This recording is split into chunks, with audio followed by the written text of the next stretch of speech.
It is unseasonably warm here in Madison. We are in the 60s. You would think it is September in the Big Ten. Welcome, everybody, with Gary Danielson. I'm Brett Musburger. Gary, Michigan has found a way to beat Wisconsin lately. Yeah, Brett, it really has. They've been good games. We were there in Ann Arbor last year. It went into the fourth quarter in this game, and it was a big play that did it by playmakers. Drew Henson, who's now with the Yankees, threw it to David Terrell, a #1 pick, and he beat Jamar Fletcher. It was a great battle all game, and both coaches are afraid of those big plays. But today, it's going to be a little bit of a different game. Michigan has had trouble with John Navarre on the road. Not as good at home. I think Michigan runs the ball if they want to win this game. Now, taking a look at the other side, at Barry Alvarez's offensive weapon. Really, when they have their two weapons, they can win football games. Brooks Bollinger and Anthony Davis. They're 5-5 as a team. 5 wins when they have these two guys, and 5 losses when they're not in the lineup. Today, they're both here. You know, I told the Michigan coaches that I thought Wisconsin was a better football team than its 5-5 record. Mr. Danielson here reminds me that you got to play some defense, and that's been trouble here. Yeah, Brent, it's been a little bit of a problem. Wisconsin has the same system, same coaches, but they've been nicked with injuries. And you know, the old saying goes, it's not X's and O's, it's Joes and Smos. And they don't have as good a Joes and Smos this year. Coach Alvarez is standing by with our Jack Arute.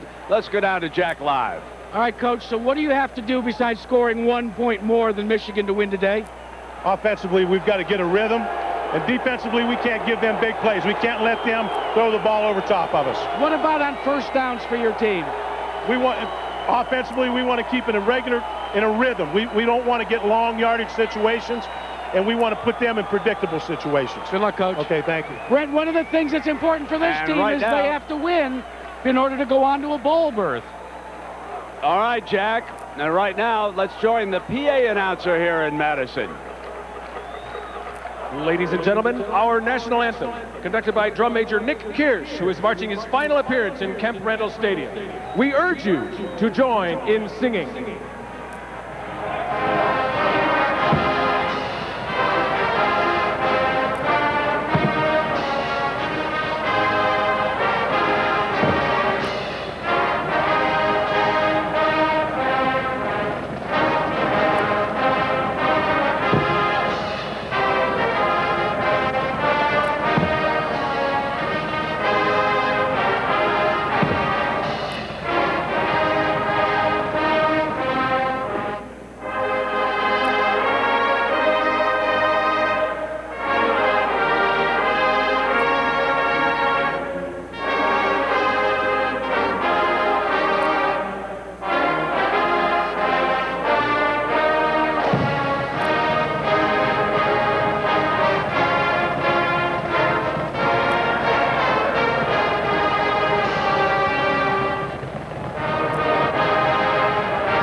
Glad to see the noose tightening in Afghanistan. We'll have a kickoff for the Big Ten coming up in a moment. Michigan coach Lloyd Carr signing a 2-year contract extension this week through 2008. And you know what he asked for, folks? An increase in the discretionary fund so he could reward his assistant coaches at the end of the year. That fund was increased by Michigan from $55,000 to $155,000. There's a man who knows how valuable his assistants are to him. In control of the Big Ten right now. And Michigan, winning the toss, has elected to defer. So the Badgers will go on the attack here first. Hayden Epstein will put the ball on the tee. And there you see, back deep, Jerome Pettis and Nick Davis. Davis, 22, is on the left-hand side. Pettis is number 20. Just hard to believe, folks, that this is late November and weather like this. I mean, they were out tailgating in their shorts and T-shirts here early today in Madison. Just a beautiful, beautiful Saturday afternoon.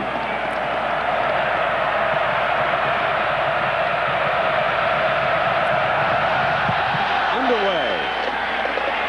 Fine kickoff, and Davis will take a knee. And that means that Brooks Bollinger will bring it out, and we ask him about the importance of the first series. First series is very important, and I think as a team we always want to start fast, and you always want to score points, obviously, but I think more importantly, you kind of set that tempo and get in a rhythm, and just, you know, I think that first down is so important. So he'll bring the Badgers out for their first offensive snap of the game with freshman Anthony Davis, the lone running back, in that formation behind him. Anthony into the middle of the hole, hit by Cato June, who came up fast from the safety spot. Lee Evans, 73 yards away from the single-season Big Ten receiving record. Been red hot in his last 3 games. He's got 25 passes for better than 500 yards. And a couple of freshmen in that offensive line, but they are growing up. Benning and especially Jonathan Clinkscale, number 50, the 300-pound freshman, down in his stance. Ballinger changes it at the line. Here's his first pass. Left sideline, Evans dropped the ball. And cover man Todd Howard. So it was Howard on Evans, a matchup we've been expecting to see unfold here in Madison. Poorly underthrown by Brooks Ballinger that time. He had Evans getting between the zone of the 2 guys back here. The ball is thrown deep. He has him. You can see it inside, just a little nosebleed by Charles Drake, and if that ball was thrown another 5 yards deeper, had a big play. Chad Coons, the fullback, checks in. He can also slip out as a receiver. So the first time the Badgers have gone to a fullback on 3rd and 6. The dash for the first down by the quarterback. Got it. Upended by Howard, the corner.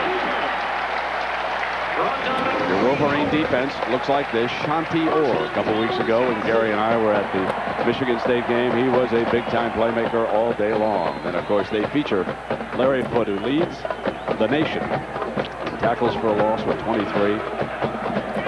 Jackson, the freshman, and Todd Howard has already been matched against Evans. We saw Ballinger do that so many times against Penn State. Remember that in that Penn State game? And there's a penalty flag down. When you're playing against Michigan, you cannot get a lot of those 3rd and longs. They lead the nation in sacks.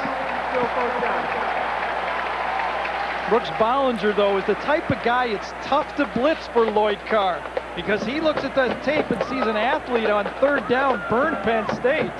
And today he starts out, first time Michigan goes zone, he takes him, picks up a 1st down on 3rd and long.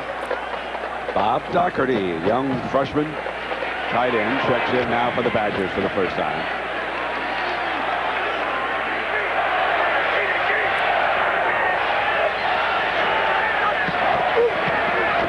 Davis stretches, turns, first down, midfield, down the sideline, and finally out of bounds inside the 35 to the 33-yard line. Davis tiptoes down the sideline for 29 yards. What a great block by Marcanelli, number 81. He comes in motion. Watch the hook block. Great hook block on brackets that time. And a misjudge again by Drake, number 24, the safety. Davis, I'll tell you, Davis, a freshman. When people start taking the wrong angles for freshmen, you know you got a great back on your hands.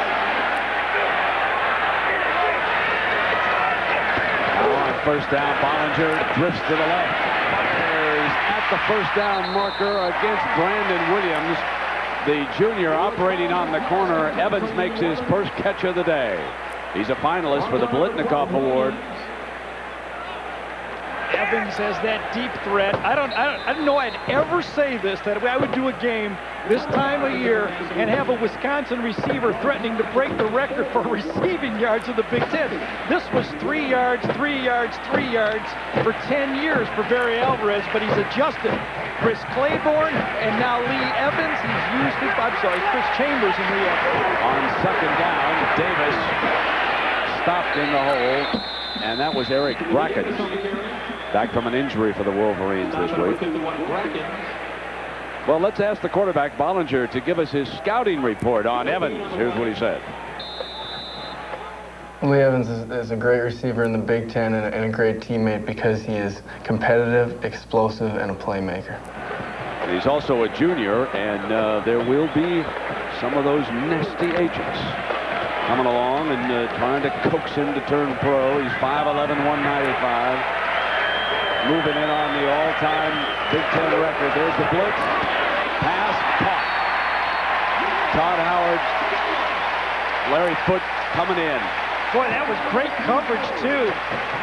Third and short, Nick Davis, who we saw have that great game to put Ohio State away in the second half. On third down, the possession player. Watch the coverage out on the corner by Howard. He reads it, three-step drop. The ball is thrown perfectly to the outside. Howard had no chance on it. And again, Wisconsin picks up a third down conversion against the best in the Big Ten of preventing third down conversions, Michigan. So on their opening drive, the Badgers take it to the red zone. They run Davis, and he's swallowed for a 2-yard loss. And let's take a look at your game breaker. All right, I'm going to tell you who's going to win this game. It's going to come down to 3 factors. Which team makes the most fours? That's 4-yard runs or more. Which quarterback can complete 60% or more of his passes? And each team, no zeros. That means from the 25-yard line in, nothing, no zeros. You got to at least kick a field goal or make a touchdown. That's my new red zone, 25-yard line in. Oh my! Here comes Evans out to the right. Marlon Jackson's got him, the freshman. They run in that direction. Davis, huge hole inside the 10-yard line.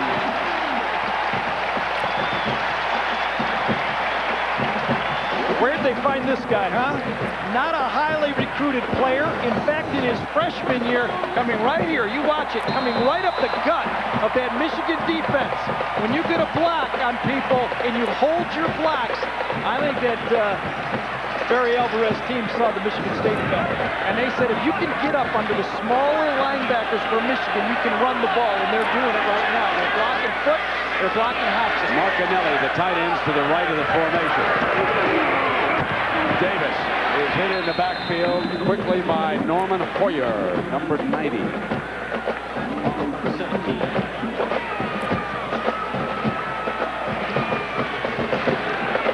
Well, we talk about Davis being a freshman, and there you can see how well the freshmen have done here. 2 Heisman Trophy winners. He's sandwiched in between them, having passed Allen the horse.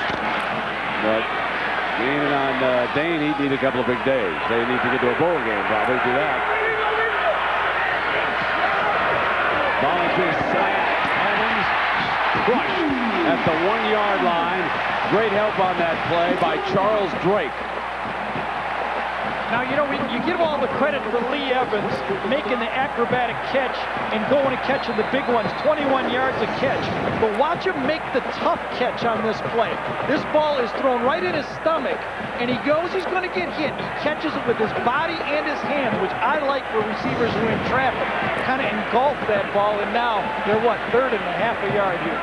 The brothers, the Coons brothers are in from Bellevue, Ohio.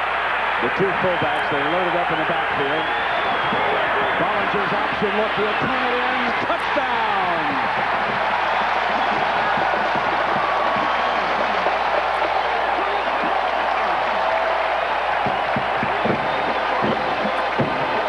First drive of the game, and it was impressive. Well, Brooks told us, of course you'd like to score points, but the most important thing is to come away with a couple first downs. He got the big first down on the scramble, but then he just kept going with his arm and he's running. What an impressive first drive. So the Badgers drive 80 yards. They need 12 plays. Davis with the key run. He carried 6 times in this drive for more than half the yardage. 44 yards overall. Then it was Brooks Bollinger, the junior from Grand Forks, North Dakota, for the touchdown. Brooks Bollinger leads the Badgers to a touchdown on their first possession. Davis was the workhorse. Evans caught 2 passes for 15. He's within 58 of the record. There's that high pooch punt that Alvarez told us he was going to use. And now John Navarre bringing it out. We asked him about the importance of the opening series. With the run back. We got to run the football. So, and that's going to open up other things, in our offense. But I think if you have that mentality, you say, we got to run the football. We got to get after them. We got to control the line of scrimmage, because your linemen are your offense, and you get them going, and you're going to have a good day. Has to be a good feeling for number 16. He once played a high school game right here on the same field, having grown up in the state of Wisconsin.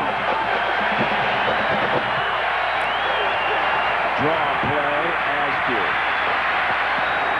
to the 33-yard line, and we'll take a look at the skill players here. Marquise Walker. Now, we've talked about Lee Evans, but let's not overlook 6'3" Walker. He'll go against 5'10" Eccles much of the game. The offensive line, Jonathan Goodwin's becoming the go-to guy, number 78. You want a couple yards, you just get in behind him. One of the two veterans back here on this offensive line.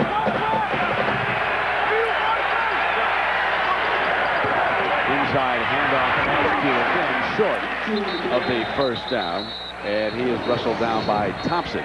Wendell Bryant made the first stop of the game, and of course they'll move him around a bit to try and get him off the double team. They'll try him at defensive end a few times. Nick Grison leads the Big Ten in tackles, had a fine career here, 130. And of course Eccles, he said earlier in the week, I want Walker. He didn't say anything nasty about Marquise. He said, I just want him. I want to defend him. And, young man, you got him. And he's going to him right now.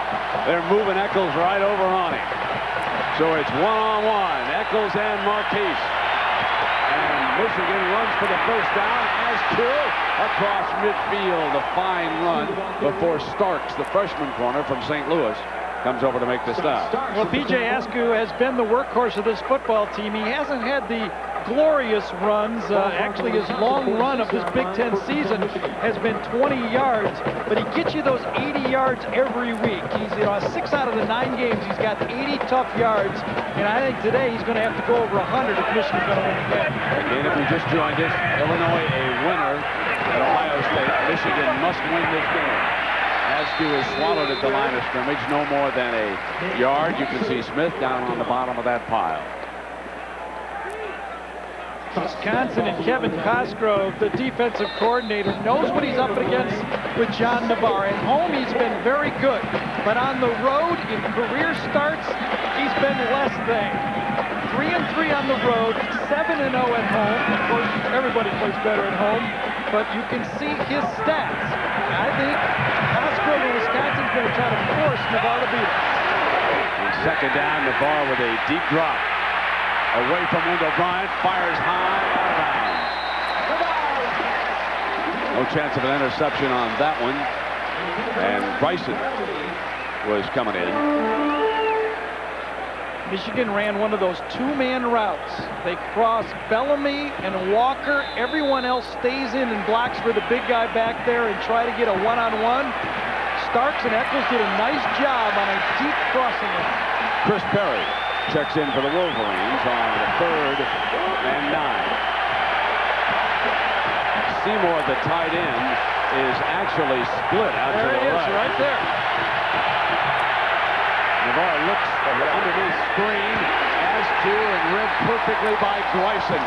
The senior, his last game here in Camp Randall, comes up with a big play, reading the screenplay. Well, Monday Night Football. And the boys won't be too far from here. They're over Minneapolis for the Vikings and the Giants. A couple of teams badly in need of a win. Things have really turned around. And here's the punt by Epstein. Davis going to let it bounce. And it'll roll dead inside the 5-yard line. A fine punt by Hayden Epstein. We'll take a timeout after the 48-yard punt.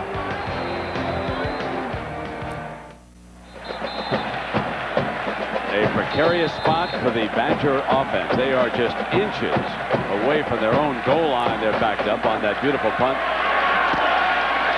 Nick Davis needs to field that punt. He can't get his offense like this. You see Bollinger standing in the end zone. The Badgers are going to throw it. They got Evans open. And he overthrew him. Man, Evans broke free. ABC Sports presentation of college football brought to you by Chevy Trucks, the most dependable, longest-lasting trucks on the road. Budweiser, with the crisp, clean, refreshing taste you'll find in no other beer. America's dairy farmers, the power of cheese. And Circuit City, we know how you feel. That's why we're here. Circuit City, we're with you. Second down and 10. And what do you think about that strategy? I like something. They need a first down. I don't think they feel good about running the ball down here. They need a quarterback sneak. That's what they went to for a yard. They're still leading 3rd and long. Let me talk to you a little bit about strategy right here. Coming out, I divide the field into 4 parts. Here's the 25-yard line. Coming out this way, you want 1 first down. When you're in midfield, you can call anything you want. When you get inside the 25-yard line, you have to come away with points with a field goal. 1 first down is a victory for Wisconsin here.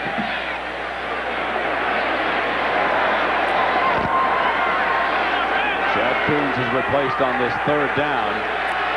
They'll send 2 wide receivers to the left for Bollinger. And he'll look in that direction. He's got, no, there was a miscommunication. Evans broke it up and headed upfield. And Bollinger expected a wide receiver to be working the sideline on that part. Regardless, he threw it high and out of bounds. And so now, here comes what the Badgers hope to prevent, and R.J. Morse. And they have struggled with the kicking game. Now let's watch carefully here, because the Wolverines might be coming hot and heavy. They got back in the game against Iowa by blocking one. Illinois blocked one early against Ohio State today, and there's a penalty. Wisconsin clinched. Not a big penalty. You're already back there. But you put a little more time pressure on Morse. It's like icing the punter, and you can see his eyes. False start. I mean, you could see his motion to the center as he backed up. Just get it to me. Just get it to me. And Morse, he's as nervous as a cat on a hot tin roof back here. We're going to put the clock in here if we have a chance. Snap to foot. Usually you want it under 2 seconds. Now you want to get it under 1.5. 10:81. So from behind Morse, you get a great view.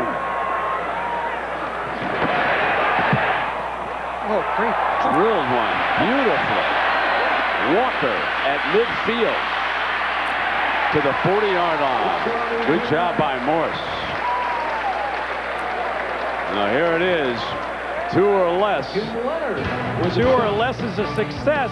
Plus he kicked about a 55-footer. And he does it well. He got it off at about 1.5. That's a 49-yard punt. Michigan's football on the Badger 40. Timeout.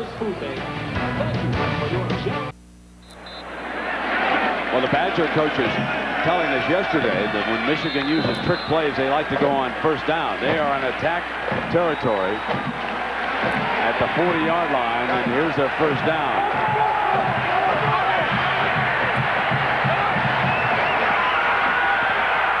Fake the end around. The Badgers read it. Well coached, no gain. Back to the line of scrimmage that time.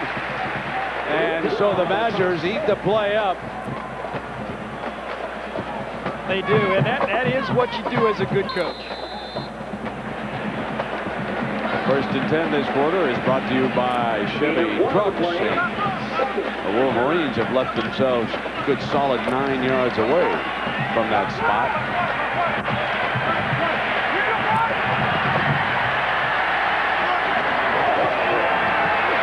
Inside handoff to Chris Perry. This will be 3rd and long. Let's go to New York, and here's John Saunders. Right here on the Burger King update, an offensive explosion here between Kentucky and Tennessee. Jared Lorenz at 62 yards to Anthony Kelly. This after Tennessee had taken their first lead of the game, a game that Kentucky led at 1 point, 21-0. That's your Burger King update. All right, John. And here the Badgers lead by 7. But the Wolverines are threatening. 3rd down. Complete to the 22-yard line. And he threw a strike to Ronald Bellamy that time, and it's a first down, a 16-yard gain. What a great read by John Navarre that time. Michigan running their base play. They cross their 2 inside receivers and then bring their wide out behind them. Navarre can't get the underneath coverage. He goes to Bellamy, and Bellamy, all of a sudden, he finds a guy who hasn't been getting a lot of balls in this offense. Sideline warning against Wisconsin. The announcement being made.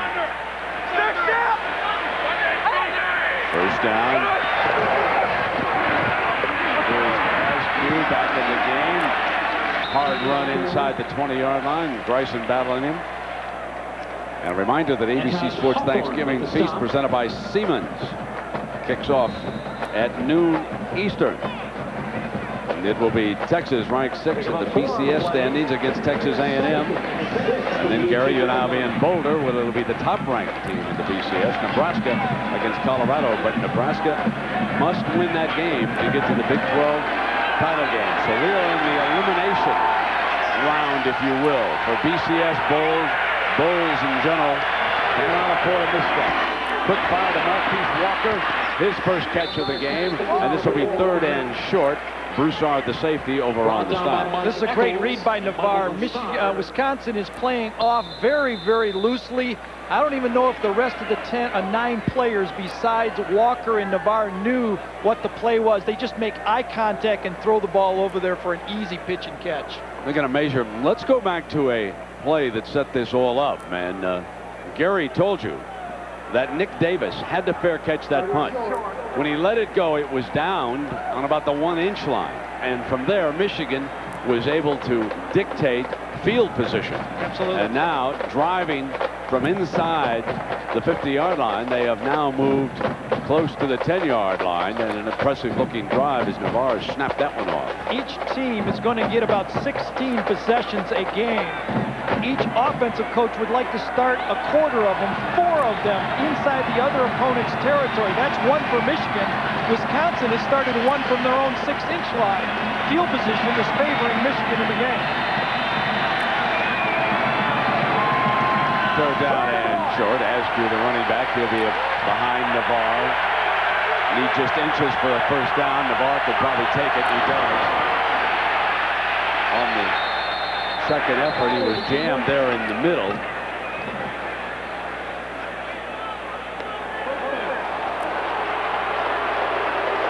Camp Randall Stadium on a simply gorgeous November Saturday afternoon. Crowd of 75,000. The Badgers took the opening kickoff and scored on this option run by Bollinger, the quarterback. And now Michigan with a first down at the 11-yard line. Askew straight ahead, bangs across the 10-yard line. That's Bryson again. He's been very active defensively for the Badgers. We always usually show a guy when he gets beat, but here's the one-on-one. Eccles wanted Walker. Here's what he got. Now here's the tough part about playing defensive back. You've got your heart in your throat right there, and it's a running play. The receiver knows it's a running play, but you as a DB are working every play in man coverage. You don't know if they're passing or running. Look at all the work Eccles did. Walker was just low. Now Walker's got a wide side of the field to work on. One-on-one against Eccles. He's got size. Navarre wants it. Off his fingertips. A touch high, but I think he should have pulled it down, Gary. I think he could have, too. This is the same play that he used and scored against earlier in the season against Michigan State. Come in on a slant, stop, come out. The ball was thrown above his helmet, and it's slightly behind him. Would have been a good catch, but, you know, we've seen Marquise make better ones, that's for sure. Somewhat surprisingly, Marquise not a finalist for the Blitnikoff. 3rd and 8! Jabbar Gaffney of Florida, no surprise there, and LSU as a receiver. Now 3rd down, Navarre looking end zone. Knocked off by Eccles. What a great play! Oh, they're going to call interference. Wow, I thought he had all ball that time. Oh, he got ball. I wondered if they're going to call it earlier. I thought he had good coverage on the play. Let's take a peek.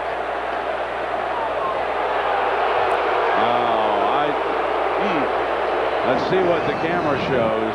Man-to-man coverage. Walker's coming inside. Beats him.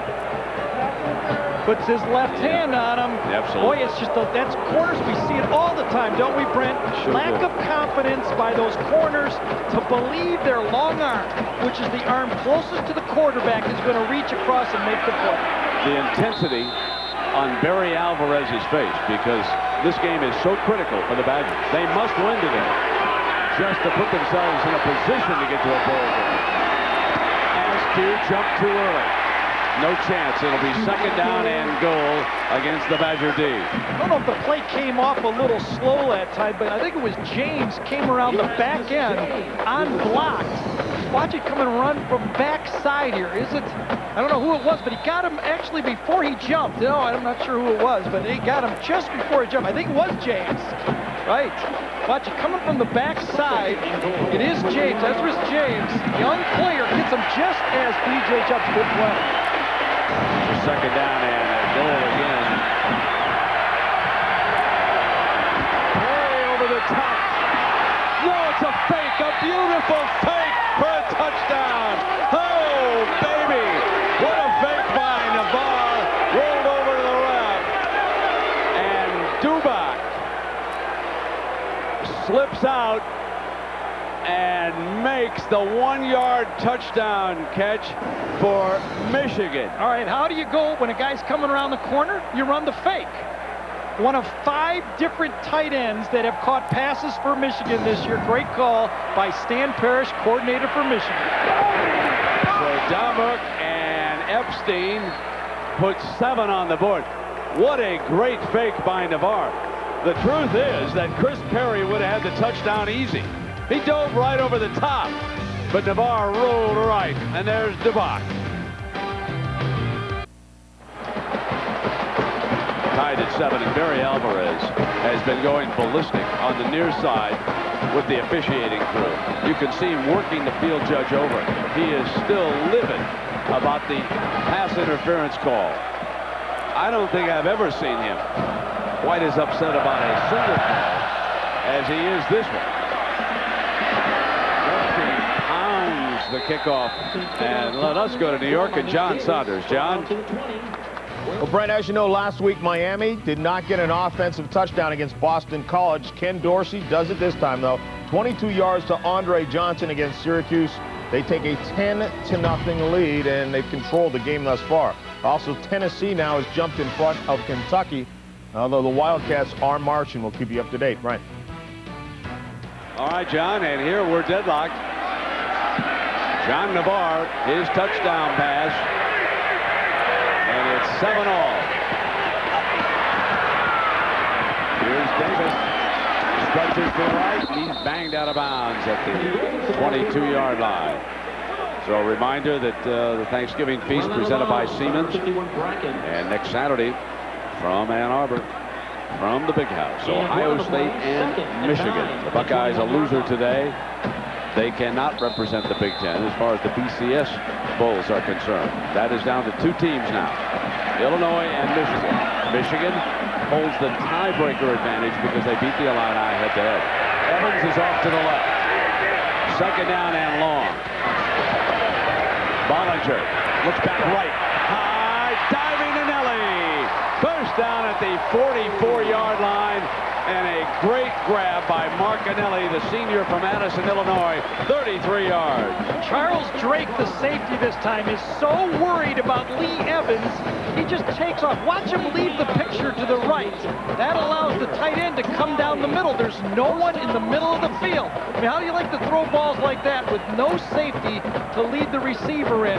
That's because Lee Evans had the other safety, number 24, Drake, pulled way to the other sideline.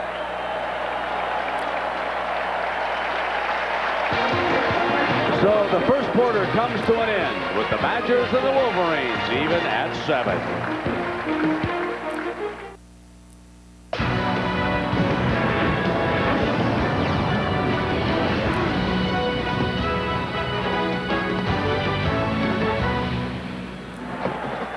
You see, if I grab my partner here and I go like that, that's pass interference. Barry Alvarez probably didn't have the benefit of us watching the replay like we did, but he's working the officials for later in the football game, and that's really what you got to do. You got to remember, there's going to be more calls to come.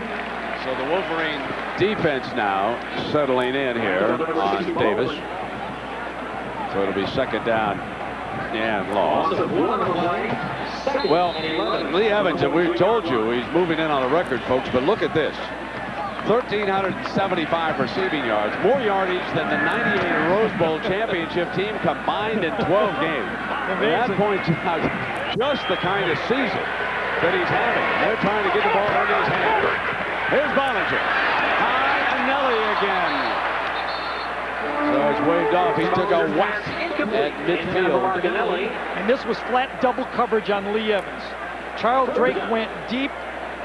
Marlon Jackson, the young freshman, had him short. They had two players on Evans, and they said, okay, Wisconsin, Jim Harmon, defensive coordinator for Michigan, said, if you're going to beat me, you're going to beat me with Nick Davis, your tight end, or that running back. You're not going to beat me with Lee Evans. Here comes the rangy freshman from Oshkosh, Darren Charles. He'll be off to the, you see, they've now got an extra weapon. Bollinger going to take off again. The spy couldn't quite, he didn't get the first down, and the spy that time, Larry Foote, kept him contained and would not let him out. He didn't make the stop, but Foote did a great job of spying on him. That's the real strength of the Michigan defense. You can talk about their sacks, but it's their speed of their linebackers. Foote, Hobson, Brackens. Brackens maybe isn't in the camp of Hobson and Foote, but they are great. This is shaping up to be a dandy football game. Two teams in must-win situations, two outstanding programs in the Big Ten. And Marquise didn't step up. He lets that one bounce, and it's going to be touched inside the 10-yard line. Deadlocked at 7, and that young man's punted very well. Great view of a wonderful stadium. One of the finest neighborhood stadiums in college football. Reminds me a little bit of Wrigley Field with all the buildings around there. Askew for the Wolverines crosses the 10-yard line, and there's that man Grayson again. And boy, have we got a couple good matchups in this game. Yeah, we really do. We had a great one last year, but now Eccles said, you know what, if we're going to win, I'm going to have to take on their best guy and show them that I'm not afraid to back down. His intensity has been great. His lack of confidence in his ability, maybe not quite there yet. Mark, he played a tremendous football game against Ohio State when they won. He had 11 tackles and 2 sacks when we saw him down in Columbus. And now he's got that guy today, one of the most talented players in the Big Ten. Bellamy is the slot man.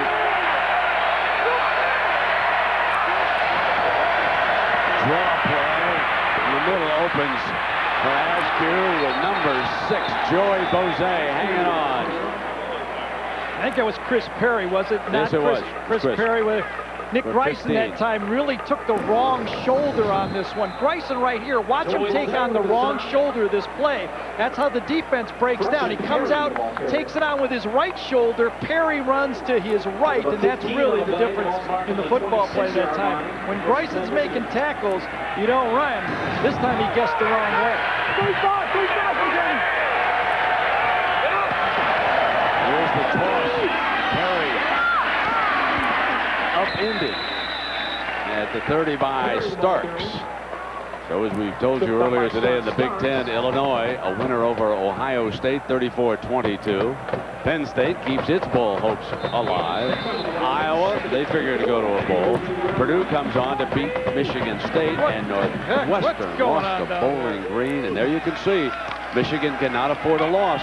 They need this to stay ahead of Illinois, because remember, they hold the tiebreaker. And then next week, Illinois plays Northwestern, and the Wildcats are in a free fall.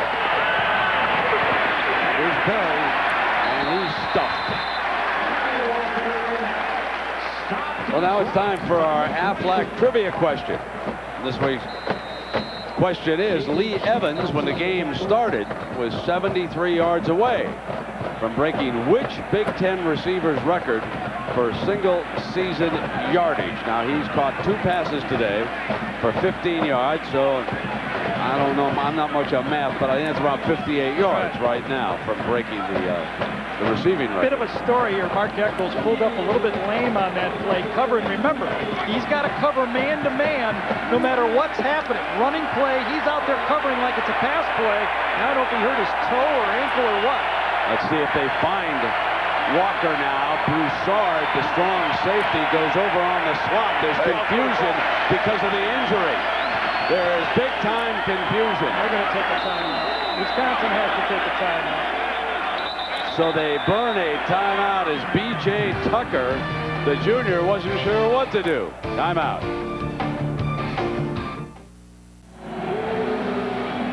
Mike Eccles, who got away from the Buckeyes out of Youngstown, Ohio, back on the field. And let's take a look at this block by Marquise here, Gary. Yeah, it's a running play. Remember, this is not a clip. Eccles turns, thinks it's a pass play. Walker throws on him on a running play. That's a perfectly legal block. Eccles back in the football game because after the timeout, and I think it's a good timeout for Wisconsin, on 3rd and 4, they get him back in the game. You know who's been quiet, folks, has been 77.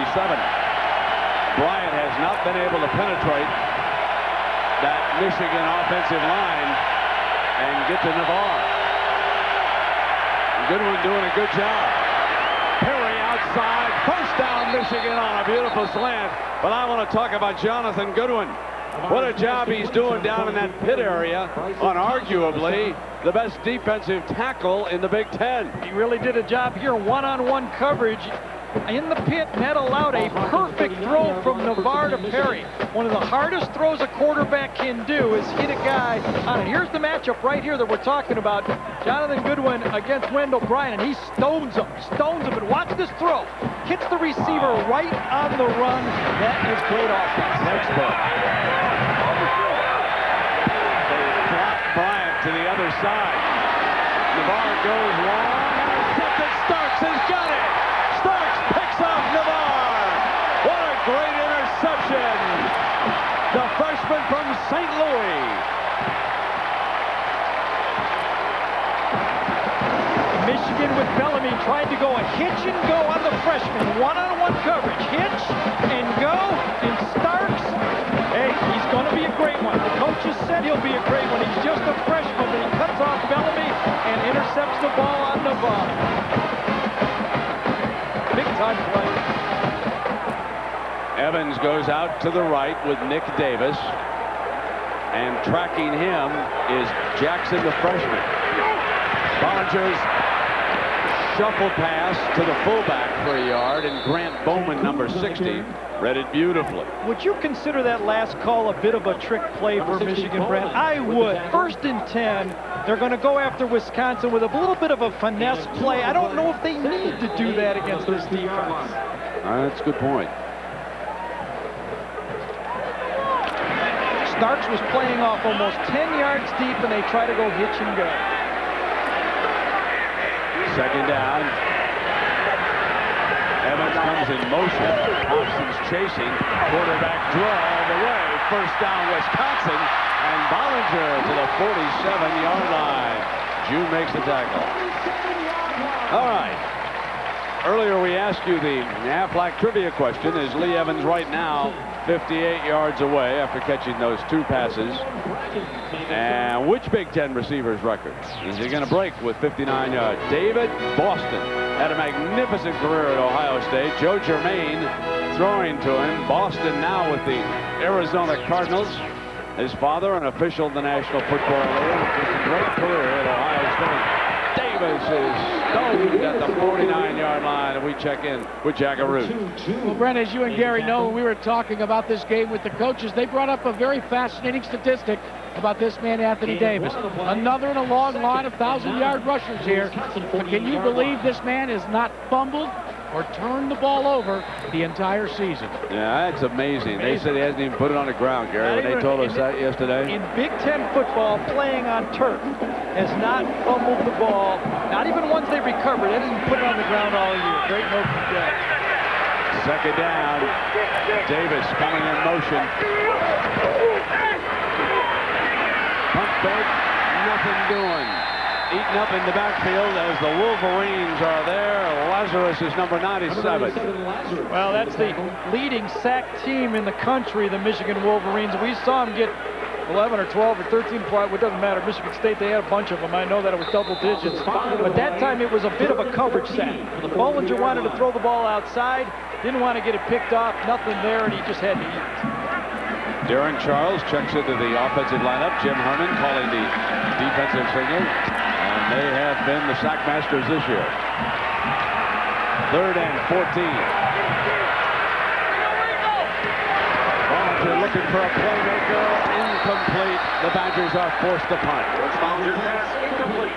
I'll tell you, coverage by Charles Drake, that safety, he's doing a good game, playing very well for the Wolverines. Went to the matchup he wanted. He had a safety on Nick Davis that time, but Drake just beat him to the spot and didn't interfere. Marquise Walker lines back up on his, putting his heels right about on the 10 or 11 yard line, so he cannot back up and catch the ball. So here's Morse to punt again. He's been a strong defensive weapon for the Badgers here today. Blocked! Not this time! Touchdown! Touchdown! Marlon Jackson, what a play coming from the corner. Holy cow, Brett. He took his time. Did it seem like he took his time?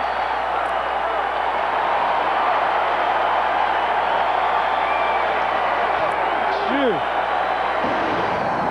Coming right from the wide side, right out there, number 20. Boom, boom, gets the pop-up and a walk into the end zone. Wisconsin, Michigan making the play with the punt block team again like they did against Iowa. Now Epstein.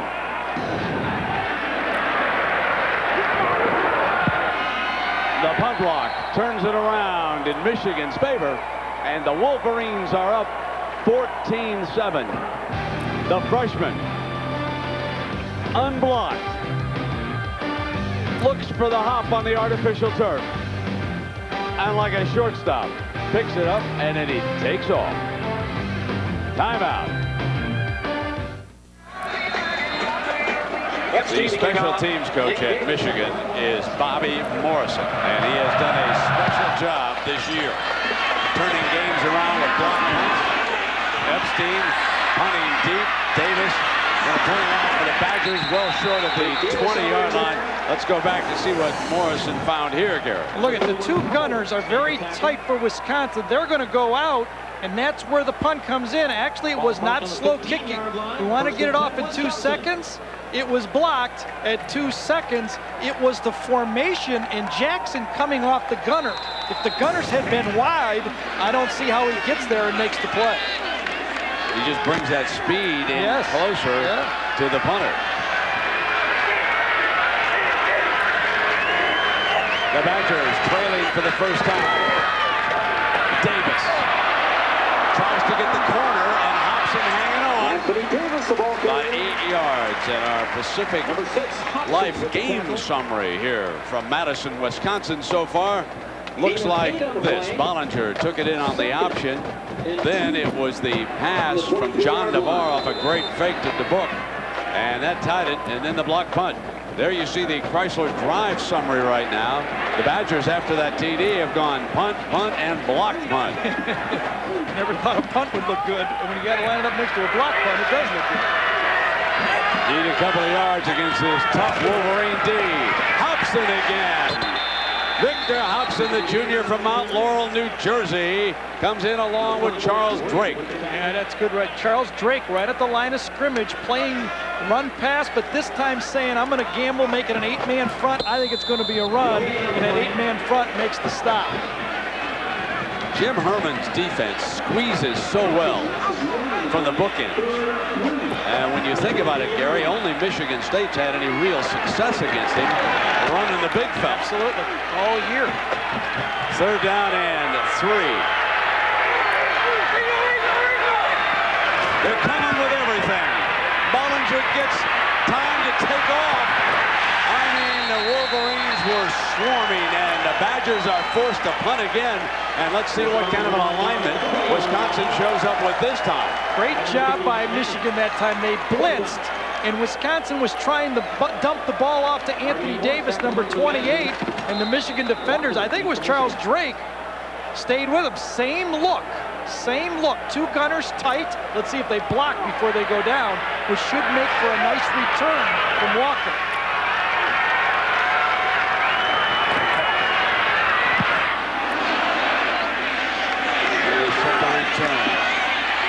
Walker down at the 43-yard line. An ABC Sports presentation of college football brought to you by Chrysler. Drive equals love. Mutual of Omaha, providing insurance and financial services, and Dr. Pepper. And your local Dr. Pepper bottler. BU, nothing's better. Dr. Pepper. 6:04 left till John and Terry come along at halftime and get you up to date with everything that's going on.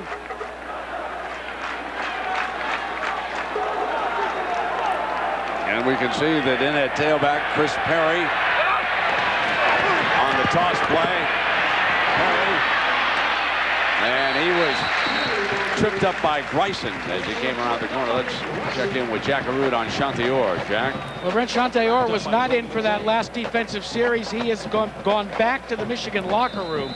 He has a problem with his thumb. It literally was pulled out of the socket, and the athletic trainer has gone back there to work on it. So that last series, without the sophomore defensive end of the Wolverines, Chantior. Thank you, Jack. There's Nelly. Tight end shaken up. Good player for the Badgers. Second down and 10. Navarre in trouble. Gryson cleans it up that time. But Erasmus James penetrated. And let's check in again with Jack. Well, Brent, you talked about John Navarre playing on this rug. It was back in what was called the Badger Classic, as he was an all-stater for Cudahy High School. No, not as a quarterback, although he played it. He got all-state honors as a defensive end at Cudahy High, and oh yeah, he also did the punting. Kind of a multifaceted guy in high school. And here he is, Jack, trying to lead the Wolverines to more points. Third down and 10, so it's a Navarre down. Pulling straight back. Marquise Walker dropped another one. You know, I came away from the Michigan State game, Gary, and I said to you, the only thing about Marquise, I felt he dropped some balls he should have caught in the second half. Absolutely did. And you know what? Wisconsin was misaligned on this one. Joey Bozay ran out to cover the wide receiver. You can't throw it any better than that, can you? No, you can't. I mean, that was... 246. Epstein who does it all. This time Davis does call for the fair catch at the 14-yard line. So he doesn't give the Wolverines a chance to down this one inside the 5-yard line. Well, the Capital One halftime show will be coming up here in another 4.5 minutes. John and Terry, and they'll tell you all about the Illini's big win over Ohio State. And that keeps the Illini dreams alive for a BCS Bowl. And I know all the Illinois fans right now are pulling for the Badgers here to mount a drive and pick these Wolverines off. But Michigan's got a different idea. There's our yardage today. Michigan defense after that first drive, Gary, has been virtually impossible to penetrate for Wisconsin. Bollinger drops high on Nelly, and so he's back on the field, but the pass was a little bit high, and he's suffering a little bit. Second down. So at Camp Randall Stadium in Madison, Wisconsin, 60 degrees. And we've got Michigan needing the win to stay ahead of Illinois. They hold the tiebreaker, remember. They would be dead even in wins and losses, but the Wolverines beat the Illini in Ann Arbor. And next week, Michigan will close out its season with Ohio State on Saturday afternoon. Let's see if they don't bring the safety over the top on Lee Evans this time again. Yes, they are. Davis cuts back, and Michigan stayed right in its lanes defensively, and there was no running room. And here is your Chrysler drive summary for Wisconsin. We've talked about this, and they just haven't been able to move the ball. No, and this is a sign of good defense right here. You start every drive in your own territory. You're going to have a tough time moving the ball consistently against this Michigan defense unless you get some drives that start in plus territory. Third down and against Herman's D. Badgers looking for 8. Bollinger in trouble and sacked at the 6-yard line. Hoyer, the sophomore out of Arizona. Man, I'll tell you, these guys just keep coming. A year ago, this was a liability on this football team. One guy comes wide, forces Bollinger up, and then he gets sacked. Boy, what a pass rush by this Michigan defense. You get a little experience one year, and it's a strength of your defense the next. Now Morse punting again out of his end zone. Walker's back at midfield. Penalty flag is down this time. There is a penalty flag. And he gets one off and drives Walker back near the 25-yard line. Down at the 40-yard line, but a penalty back at the line of scrimmage, so we'll let our officials Wisconsin will decline that one, I think, though. That's too good of a punt. Great punt and good coverage. The Wolverines right there would be 60 yards away. And I guess that's the guy who was offside. As Lloyd says, stay onside. Well, next Saturday, ABC Sports Thanksgiving Feast presented by Siemens features a couple of dandies in prime time. Washington against Miami. Remember, they had to postpone that game earlier, and they're going to make it up that Saturday. And some of you have been watching Notre Dame against Stanford. And Stanford with a nice ranking of 9 in the BCS standings. This is where you wonder if you come right back to Marquise Walker right here. You just had a drop ball. You come right back to your go-to play. Instead, they're going to run the toss with Perry to the 41-yard line. So our 2 quarterbacks today. Bollinger, who has scored a touchdown off the option, is 5 of 11 for 46 yards. And DeVar, 5 of 9. He had the game's lone interception. Yards per attempt is a fine measuring stick, and folks, that shows you how good both defenses are playing. You got to get that up in the 7, 8, 9 category, not down there. One's 4 and the other one's 3. That ain't going to do it. It's a running game today. Big Ten football. Second and 9. Play fake. Navarre waits, and he overthrew his tight end Sean Thompson. Nice job last time. Great defense by Jason Schick, the linebacker, number 21, wanted to go to the tight end, did Navarre, but Schick, the linebacker, who's in there because Jeff Mack has been injured. This Wisconsin defense, everybody who's been following it knows that the injuries they've had. They lost Jake Sprague, Darius Jones, Delonte McGrew, Jeff Mack. Askew is in. He's a good receiver. They may need him slipping out here in 3rd down and 9. They need 9. They'd like to keep the ball here at 2:24 and not give it back to the Badgers.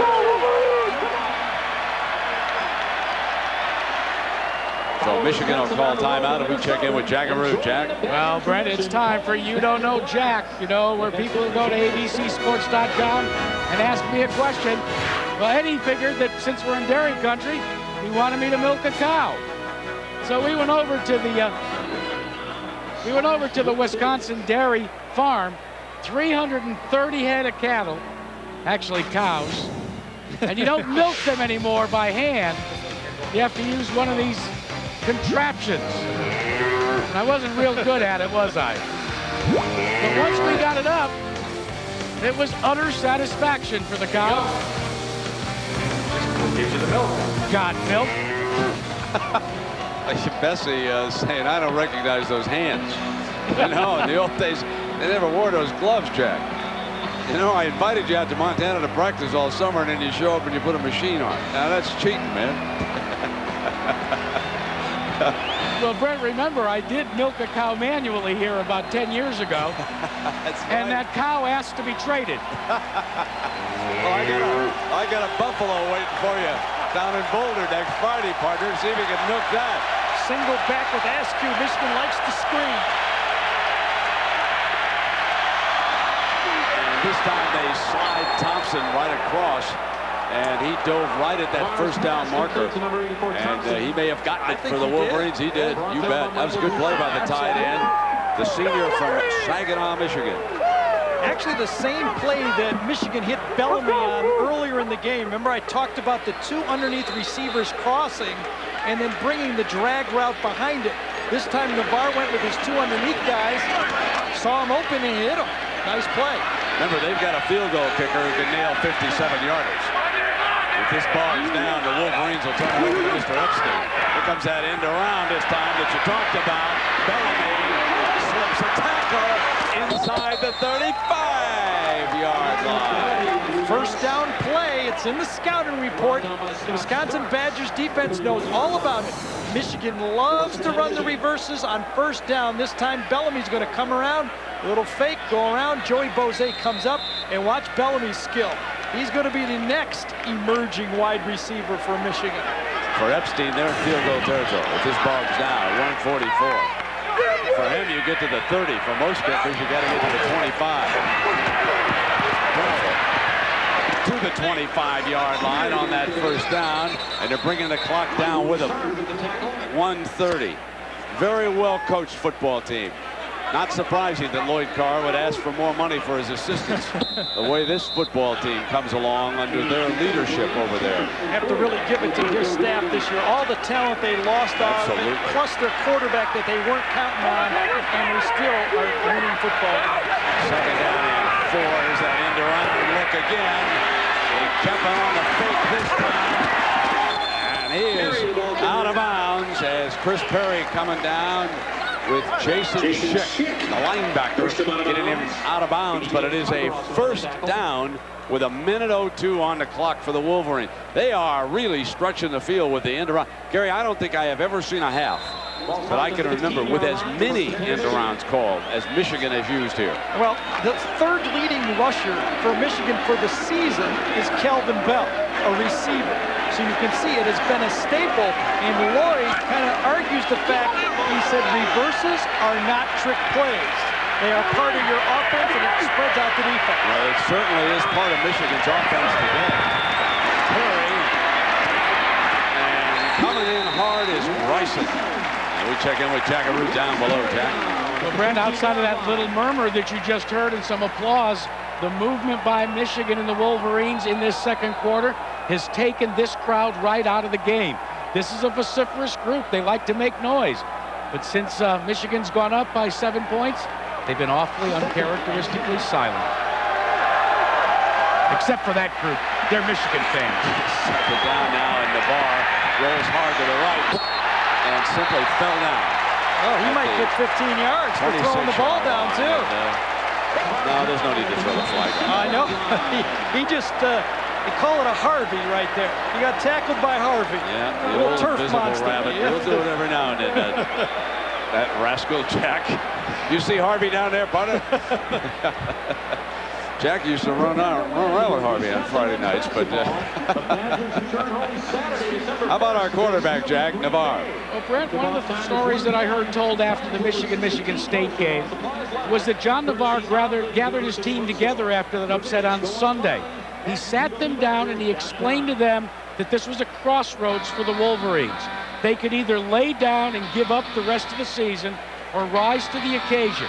Navarre reminded them of what they had at stake. Not only a BCS berth representing the Big Ten, but as he called it, the pride of Michigan football. Navarre has grown into quite a leader since he doubted himself just a year ago in that UCLA game. And he's a big leader. You look at him over there, you see how big he is. Let's take a look now. He's just running out to the right, looking downfield, and just tripped up. It's one of those turf monster ones. Now, strategy here, 3rd and 21. Michigan in field goal range, but you wonder if they don't do something short to make it a little easier for Navarre. I look for maybe a draw, a quick slant, something to pick up 8-10 yards for an easier 3. I'd chuck it to the end zone to Marquise. 3rd down now. They got 5 receivers. Navarre's back, looking left, looking, loses it as Ben Herbert, the nose man, comes in and knocks it free. Well, they almost lost the field goal. John has to be aware when you're there, when you're in plus territory, and basically they are in the scoring zone, as you mentioned. You cannot get sacked as a quarterback. Herbert comes around. He's been playing nose tackle, got held right there, comes on, strips the ball, and this could have cost Michigan 3 points had the big guy not fallen on it that time. I got about a 44 or 45 yarder, I think, coming up here by Epstein. Probably 45 exactly if he goes back 7 yards. So I know most quarterback coaches will preach to their quarterback. No sacks when you're on the edge of field goal territory. Well, they were going to fire that one into the end zone, weren't they, if he could find a target.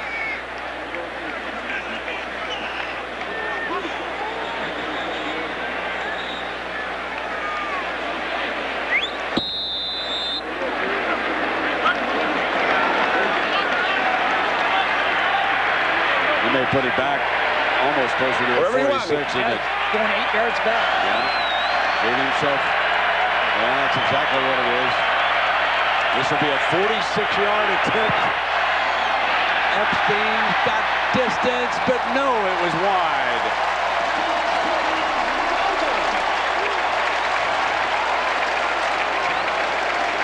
So the Badgers survive that threat.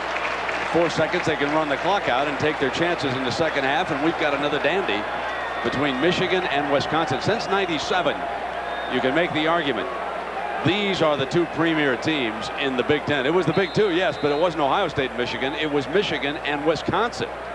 And Michigan has won or shared 3 Big Ten titles since then. Barry a couple of them. And the Badgers have had great success out in Pasadena. And here we've come to the end of the first half. Michigan 14. Wisconsin 7. John and Terry are coming up at the half. Oh, the Brats are here. Timeout.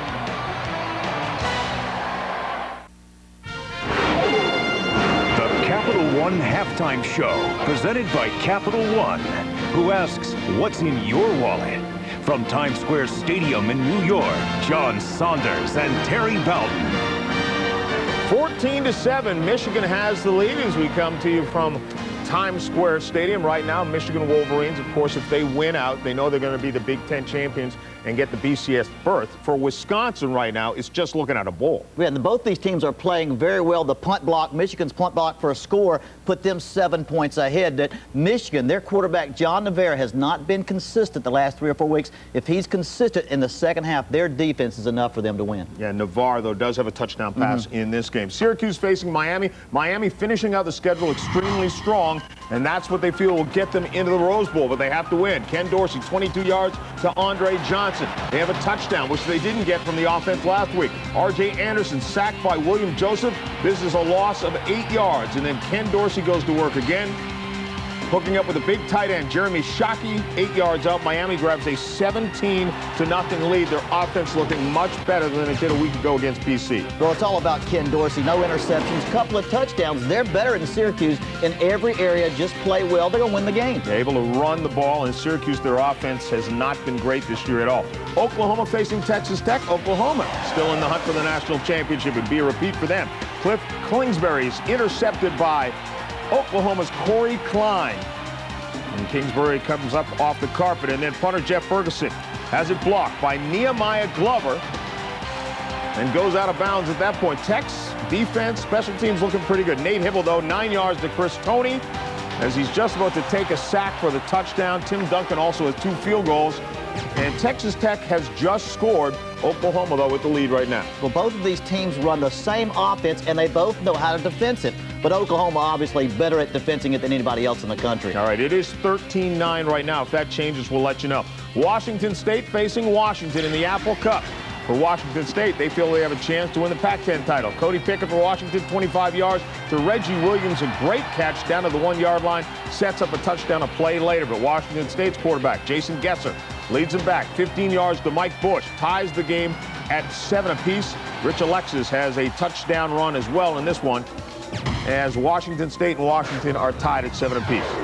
Jason Getzer. He's the experienced quarterback in this game. You'd think he would be the difference. But remember, Washington always finds a way to win tight ball games. Now, we mentioned that Washington State is still in the hunt for the Pac-10 championship. They need some help from Oregon State when they face Oregon a couple weeks from now. But how about this turnaround? Well, Mike Price, 4-7 to 9-1. Mike Price said before the season that this was a great football team. This does not surprise him or the team. That's why they've played with so much confidence this year. All right, again, as I mentioned, Oregon State would have to beat Oregon. They'd have to win out for Washington State to get the Pac-10's berth in the BCS, which would be to the Fiesta Bowl. You following all of that? Cal against Stanford. Cal, just a horrendous season, but they could close it out in high fashion if they pick up a win against Stanford. Chris Lewis, though, 30 yards to Luke Powell. Then Lewis is picked off by Nnamdi Asomugha. You want to take a shot at that? I wouldn't touch that with a 10-foot pole. I wouldn't want to be at Cal this year either. They're in the worst losing streak in the school's history right now. I don't think it's going to change today. It returns that. Kenneth Tolan with a touchdown run. Chris Lewis, we showed you the touchdown pass. Stanford right now with 21-13 lead. Virginia Tech and Virginia. For Tech, it's been a disappointing year. It's been even worse for Virginia. Grant Knoll, 17 yards to Jarrett Ferguson, as Virginia Tech gets on the board first and grabs a 7-0 lead. They're not done. Grant Knoll, 26 yards, this time looking for Andre Davis. Hits him 17-0 with the lead. Grant Knoll has 3 touchdown passes. Yeah, and if Virginia Tech can get back to early season form, they're going to be the biggest obstacle for Miami on December 1st. Yeah, absolutely. 4 of their wins this year have been shutouts, and Miami's offense sputtered a couple of weeks ago, so we'll see what happens. Alabama facing Auburn. This is one where Alabama, if somehow they win this game, forget the fact that they're a 500 football team. This game's being played in Auburn. They're 4-1 in Auburn. Auburn is in this series, but remember the name Damon Duval, their kicker, punter. He's the best kicker. If it's down tight, he can win it at the end. Santonio Beard has a touchdown run. That's why Alabama is up. Navy staying right there with Notre Dame. The Irish just looking to get to 4 and 5. Terrence Howard has a touchdown run. Jerome Sapp, a fumble return for a touchdown. Do you get the impression that some of these Notre Dame fans want them to lose that game? Yeah, Bob Davie probably is not going to survive the end of the year. Ohio and Marshall, Byron Leftwich with 3 touchdown passes. Darius Watts, 3 touchdown receptions. Marshall has a 21-6 lead. This will be their 5th time in the conference championship game, too. All right, let's update this one. Texas Tech, you mentioned the offenses know each other. Cliff Kingsbury, 40 yards to Ricky Williams, and that is the touchdown to get Texas Tech back to within 3. Oklahoma's looking at Nebraska. They can't look past this one. No, they sure can't. But Cliff Kingsbury, he's thrown the best passing quarterback in this conference. Done an outstanding job of putting in this new passing attack. He was signed back when they ran the option. All right, Michigan, let's talk about their conference facing against Wisconsin. Again, they have Ohio State next week. If they win that game and they win today, they are going in. But this is sometimes a wounded team is a team that's the toughest one you put in the corner, and that's the way Michigan looks right now. Yeah, well, they are, but who's more wounded? Ohio State. Steve Belisari is out for the rest of the season, probably, unless they bring him back for that game. Right, good point, suspended over the weekend. That's it. Capital One Halftime Show continues in a moment.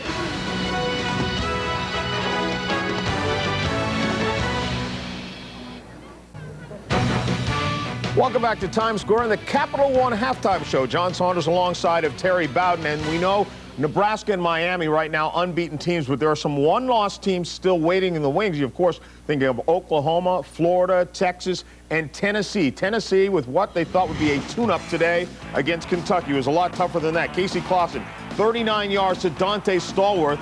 Tennessee grabs their first lead of the game at 35-28. Jared Lorenzen comes back, though. 62 yards to Anthony Kelly.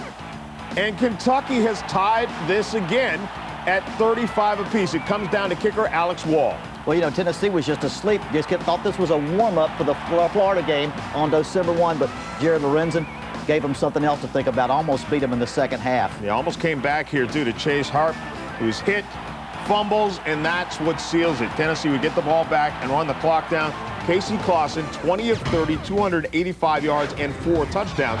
So this team, a one-loss team, but coming off this game and looking ahead to Florida. Well, I like the offensive firepower they'll need to play an upcoming team like Florida, but their defense really looks suspect today against a passing team like Florida. Yeah, Lorenzen had 406 yards. That tells the story right there. Illinois and Ohio State, both these teams in the hunt for the Big Ten championship. Kurt Kittner, 37 yards to Walter Young. Touchdown. Illinois up 14-10. Craig Krenzel in at quarterback. throws 17 yards to Michael Jenkins, touchdown. 2-point conversion was no good, so a 5-point game. And then Krenzel deep in his territory, picked off by Ty Myers, who returns at 5 yards for the touchdown. Ohio State, had they won and then beaten Michigan, would have had a Big Ten title. Yeah, but Kirk Kittner, he's the best quarterback in the Big Ten. This is the 4th straight comeback they've had for Illinois. You can see how it hurt them that Steve Belisari was out. 18 of 28, 274 yards and a couple of touchdowns for Kittner, so they're still in the hunt with Michigan for the title. Clemson in South Carolina, Lou Holtz has not beaten Clemson. Derek Watson, 6 yards in this touchdown run. South Carolina grabs their first lead of the game at 10-9. Woody Dantzler, though, picked off in the end zone by Sheldon Brown, and that's the way things would go the rest of the game. That was late in the second quarter. Corey Jenkins, 2 yards for this touchdown, and South Carolina gets the win. Well, both of these teams were banged up, but South Carolina a little more powerful in the running game, whereas Clemson's got to beat Duke to be bowl eligible this year. Phil Petty, 14 of 23, 152 yards and an interception. You see the numbers on Dantzler, but the numbers under his team at 5 and 5 are the ones that really stand out. Georgia Tech and Wake Forest. Wake Forest got it going a little bit. George O'Leary, head coach of Tech, a little leery on this one. George Godsey, 47 yards to Will Glover. And Georgia Tech, wide open, busts the tie, 31-24. Jonathan Smith then, 22 yards on this touchdown run, as Wake Forest had it going a little bit at 5 and 5 right now, but can't survive. Tech 38-33. Godsey 20 of 27, 267 yards and 3 touchdowns. Well, he was nearly perfect, but it was Georgia Tech's defense, the best defense in the ACC, that held Wake Forest's rushing attack way down low. Georgia and Ole Miss. For Ole Miss, their first game since the 7 overtime game. Eli Manning picked off by Jermaine Phillips, who returns this thing 82 yards for the touchdown. Georgia gets only 93 yards set of passing out of their starting quarterback and still win this one 35-15. Well, you know, Ole Miss has been weak on defense, not very strong up front, gave up Georgia's rushing game, just totally dominated the game. Manning threw 47 times, completed 35 for 233 yards, 2 touchdowns, and the INT in the loss. James, almost 200 yards. Indiana and Penn State, there's Joe Pa. That's the way his team had looked earlier in the season, going nowhere, but suddenly Penn State has it a little bit. Matt Seneca, 37-yard shovel pass to Larry Johnson. Penn State comes up with a 28-14 win. They finish the season at Michigan State, at Virginia, and Terry, a team that started 0-4. Win those games, and they're likely going to a bowl. Incredible. What Joe Paterno's done with his best turnaround jobs, probably of his career. With Zach Mills out, though, Matt Seneca proved he's a good quarterback. Yeah, 278 yards, that a career high with 1 touchdown, 1 interception. This is the Capital One halftime show from Times Square here in New York.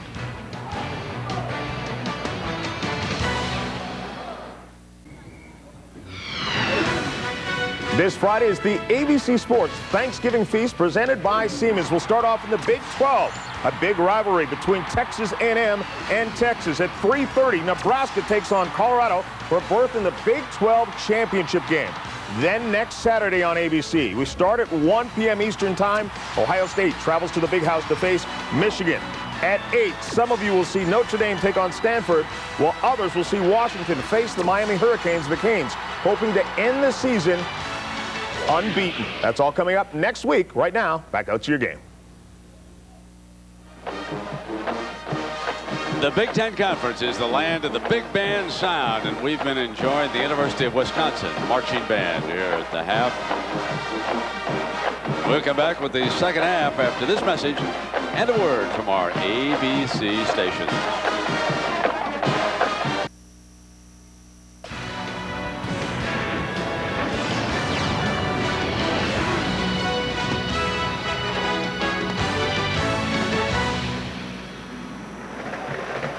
Our difference in a 14-7 game, special teams. The Wolverines of Michigan. Jackson coming off the left side of the formation and blocked the punt. Picked it up on the big hop and dashed in. And Michigan leads right now going into the second half, and defense dominating, Gary. Really has. Both teams have adjusted. We started off with a good first drive for Wisconsin. Michigan's defense has adjusted to that running game. Michigan scored when they had the ball in plus territory and the block punt. Otherwise, I thought Nick Bryson's been the best player on the field, tell you the truth. Linebacker for Wisconsin. Now Neuser with the ball on the tee, and he used a pooch kickoff, which the coaches said they would continue using here. Fielded on the 25-yard line, and so they're not risking anything as we check in with Jackaroo. Well, Barry Alvarez talked about consistency. He wants to see more of it from his offense. But Lloyd Carr, on the other hand, talked about offense while both teams were happy with their defense and said, we've got to get more run plays in the second half. In the end of the conversation I had with Lloyd, he said, Jack, we're in a typical smash mouth Big Ten contest. Yeah, that's exactly what it is, Jack. Mondres fielded that kickoff. Askew running hard to the 41-yard line, and not fumbling becomes a critical stat as we look at our first half stats. How about that, Gary? Absolutely. Both teams playing about the same time. Lloyd Carr is exactly right. Barry knew it would be this type of game. I believe Barry Alvarez thinks if I can get this game to the fourth quarter with a chance to win it, I'll take my chances. He'd like to have 77 come alive in that defensive line. One assisted tackle is all Wendell Bryant's got for Barry here so far. He came off the block that time. There was a seal in right there, and 77 said, no, not this time. The reason the two offenses are struggling, let's take a look at with our Morgan Stanley half comparison. Well-connected storyline. Well, I'll get this thing right. Navarre to Walker, thrown at him 3 times. He's had 2 drops, and Anthony Davis had the big opening drive, but since then only 10 yards. Let's see if Michigan pounds it straight ahead. They've got 3 wides for Navarre. He's pulling out. He's going to put it up. Looking for the first down. Bobbled, incomplete. Michigan 3 and out. Oh, that's another drop ball. The 3rd of the game. That time it was Billy Seymour, the tight end. Rights and number 45 is matched up on him, man to man. He's been making the tackles. Now he's got the tight end. The ball is thrown perfectly and coughed right to the turf. Epstein. Nick Davis at the 23. He's got a little crease. Made the most out of that to the 36-yard line. So the Badgers' first possession of the second half. They scored on their opening possession of the game. Timeout. Wisconsin trailing by 7 with a first down on their own 35-yard line. They'll use a fullback to open the second half. They line up in a straight eye formation. That's a good Michigan! The ball, I believe, was recovered by Brackens. The first offensive play of the second half, and the Badgers, and remember, Jackaroo told you that Davis had never put it on the ground. The coach, when he told us that, tapped hard on the wood. It didn't work, folks, because that was Bollinger. Bad. Bollinger pitch. Yep, no, he was supposed to hand it out. I think he squeezed it too tight, and it squirted out of his hand. And there was no way. Yep, you got to put that ball in there with 2 hands in the last second, move it with 1. Now can the Wolverines cash in? Short drop, throw mouthpiece over the right shoulder. He was looking to the left. I thought that was a bad throw by John Navarre. He had one-on-one coverage. The only man back there is Mark Echols. You got a guy who can make an acrobatic catch. You got to put it in the field where he can make it. This is a fade route. Marquise is going to look for it wide. It's thrown way wide. Bad throw from the quarterback. Both of our star receivers are quiet, real quiet here today. Walker 1 catch for 6 yards. Evans on the other side, 2 catches for 15 yards. Second down. Here's the draw play, Perry for a yard and no more, and it's going to be 3rd and long, and Navarre to put it up for the Wolverines, you would expect. I can tell you Wendell Bryant has found his motor. Someone jumped on this guy at halftime because he is playing with a little different motor in the second half than he was in the first half. You're not going to make every tackle, but you have to force Michigan to put 2 guys on you. Now let's see what the Wolverines come up with here on 3rd down. Deep drop underneath Walker. Second catch, and Ryson is there. Nick Ryson, the leading tackler in this football game, read it underneath beautifully. He's having a great football game at linebacker, but when you have the big guy inside, number 77, watch him come in here and put pressure on the quarterback. Wendell Bryant comes in. Navarre has to get rid of the football. And there's Greisen saying, I'll let you have that crossing route. You are not getting it behind me. Now, this might not be a field goal. This could be a pooch punt. This could be a direct snap. Nobody's back deep for the Badgers. And Navarre's the holder. They're going to put it down. It is the direct snap and off the side of Epstein's foot. But still, it'll roll dead inside the 15-yard line. So the Badgers will have to go the long way as ABC Sports presentation of college football is brought to you by Nissan. Nissan driven. Morgan Stanley, formerly Morgan Stanley Dean Witter, move your money, get well connected. And Tostitos Scoops, the dip lovers ship. Looking forward to the Tostitos Fiesta Bowl. And it's possible that Michigan will go down there. I want lots of those scoops up in the booth and lots of that stuff that they put in there that you dip in the deal. They got it. They got to send you all the chips you can eat. First down. Here's Bollinger to the 20-yard line. Picked up 6 yards. Brooks came out of that throw. He had Lee Evans wide open on a hook route. A lot of miscommunication between the quarterback and the receiver. Brooks Bollinger comes out, mishandles the first play, and I think misreads the second play, makes up for it because he's a great athlete, was scrambling, but he had Lee Evans wide open. Doherty, the freshman tight end, back on the field. Hey, I'm looking forward to doing one of those Mercedes Bowl games to give away free Mercedes. Second down. Hobson trying to come. Davis running wide, and Hobson got there right behind him and wrapped him up.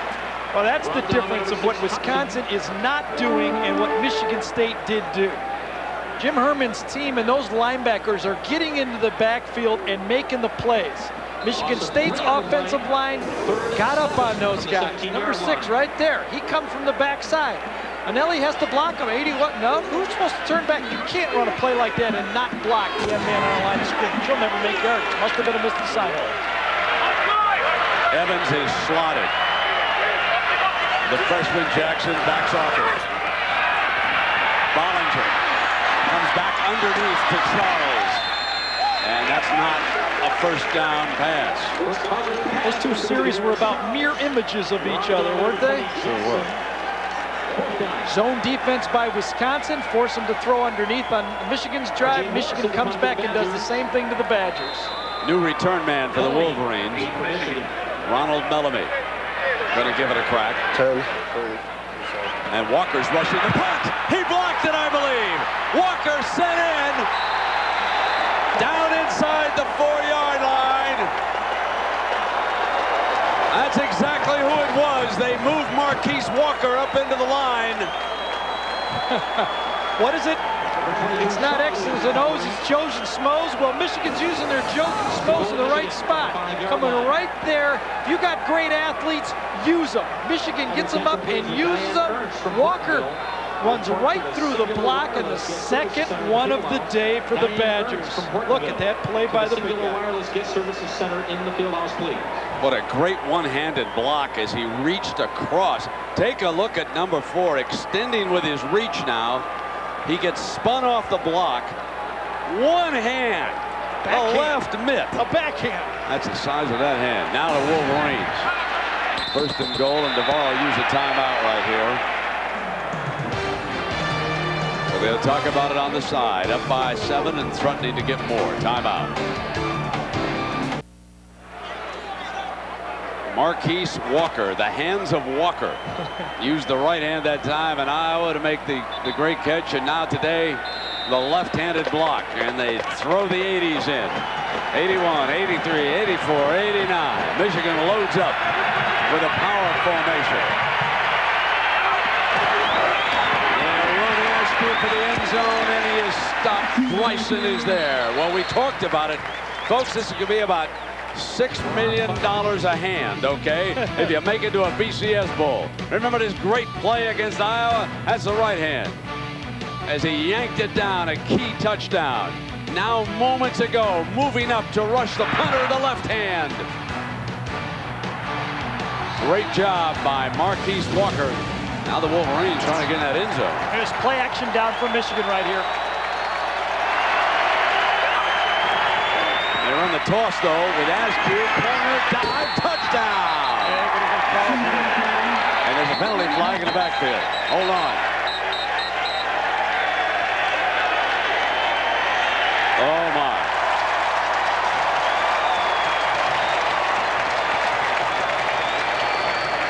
So that changes the strategy now, and Lloyd knows it makes it a lot more difficult. Offense, 10-yard penalty from the spot of the foul. Replay, second down. Well, the odds are it was a tight end who helped. Give you 4 80s out of the 4 11. 80s. Sweep to the left and toss. Let's see if it was right here.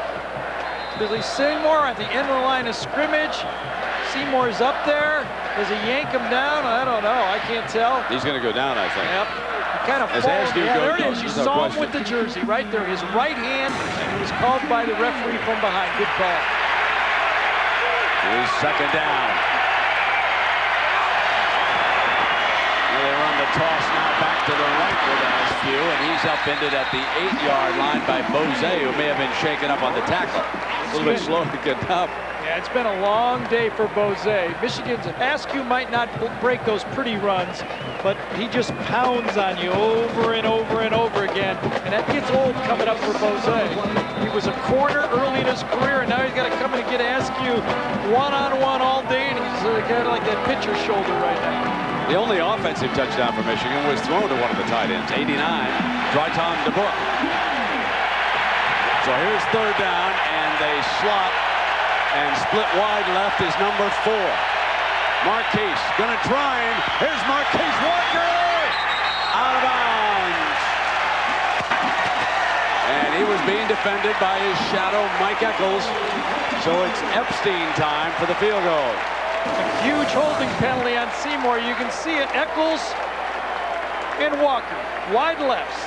Gonna go with the fade, give it to the tall guy, throws it up.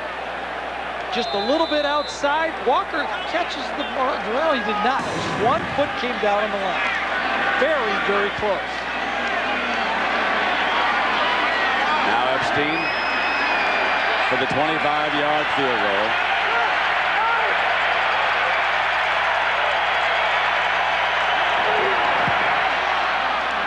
And he rips this one through.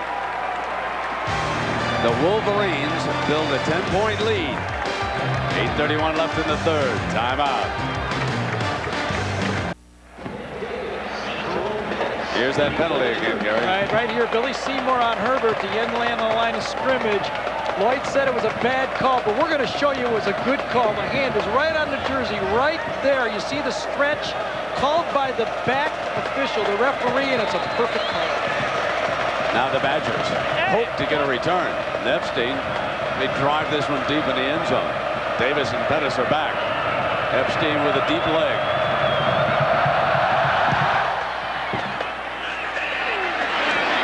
Davis is going to come. 20. And down at the 28-yard line, our Pacific Life game summary. I can't remember the last time I saw not one, but 2 blocked punts by one team. First it was Jackson. Big hop. Touchdown. Then it was Marquise Walker, one-handed block, setting up the field goal. And we stand at 17-7. Michigan in a must-win. Wisconsin in a must-win if they want to get to a bowl at all. Bollinger in the offense have been shut down since that first drive. And did you see that whack in the hole as Davis tried to pick his daylight? The Wolverines have scouted Davis very well. The one thing you do not want him is turn north-south in the hole. He is a terrific cut man in there, as Penn State will tell you. And Michigan is hitting him before he can get into the hole. They're making contact on him, and he can't get squared up. He can't get anything going right now. He has rushed 14 times for 52 yards, 44 yards on the first drive of the game.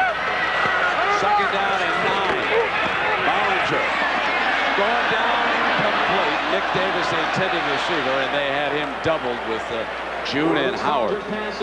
Now the Nissan Drive summary here in the Badgers in the second half. You can see that fumble on the bad handoff by Bollinger.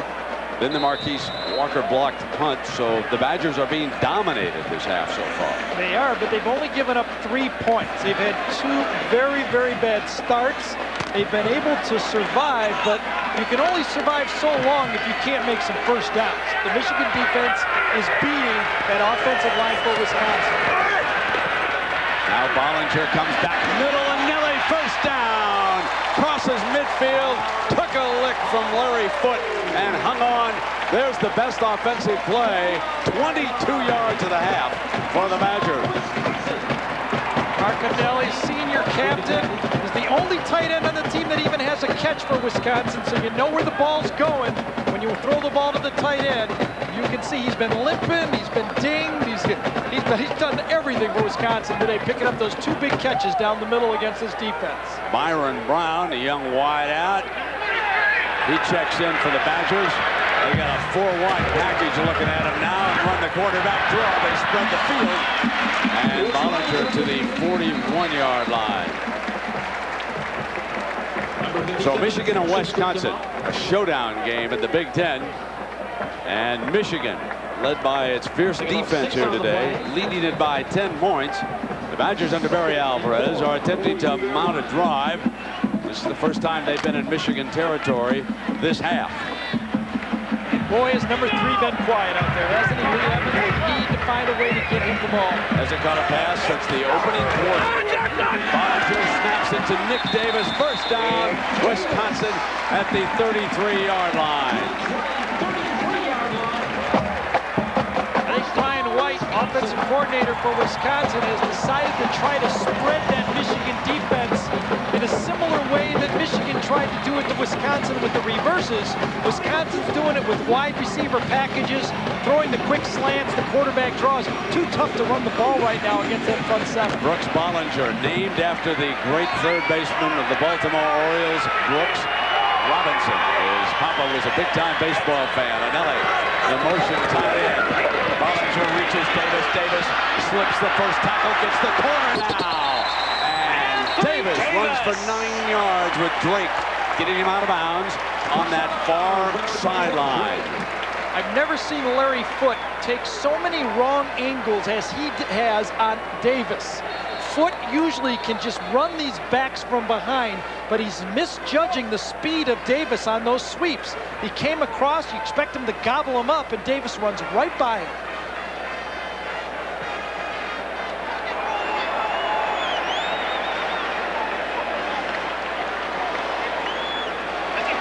Setting the spot.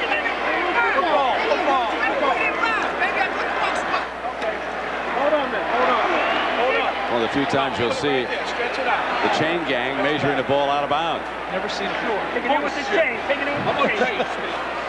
I hadn't seen it. No, here's Larry Foote in this last play. He's a tremendous football player with great speed. Watch how he misjudges coming across on this play.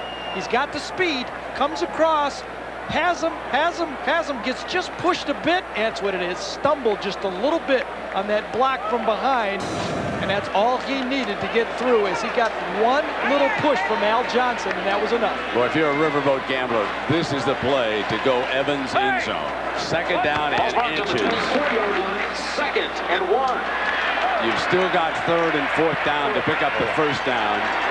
But it's a very tight formation. And Michigan's putting 2 guys on him.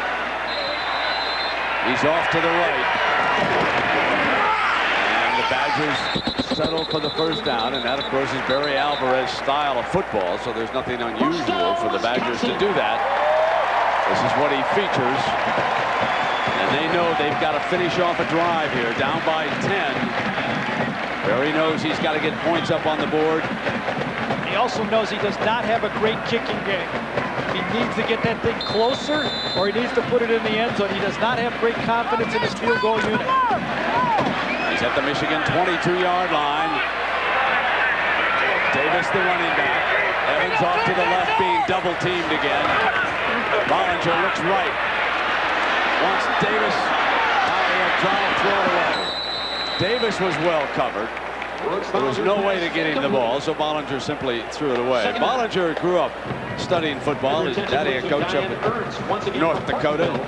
His daddy still jokes that, yeah, he named him Brooks because he liked baseball, but his favorite player was Willie Mays, and Mom drew the line.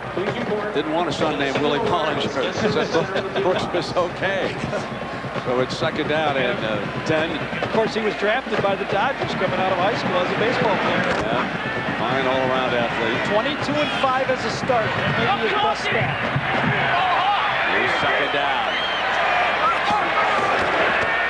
Quarterback draw again. There's room. Bollinger, 10-yard line. First and goal for the Badgers. Foot. Caught Michigan in the perfect defense for this quarterback draw. Michigan from the wide side was blitzing. You couldn't ask for a better defense. If you're calling a quarterback draw, they caught it just right and gashed it. Doherty, the tight end, checks in, and Charles is out. I know Kirk Kittner's having a great year, and he's probably the MVP in the Big Ten, but I don't know if Barry Alvarez trades anyone for Brooks Bollinger. This is offense perfect. His numbers on the day. They've got to finish this drive off. Davis, right side, and Nelly blocks. Davis, touchdown! And Anelli, the tight end, doing the job for him that time.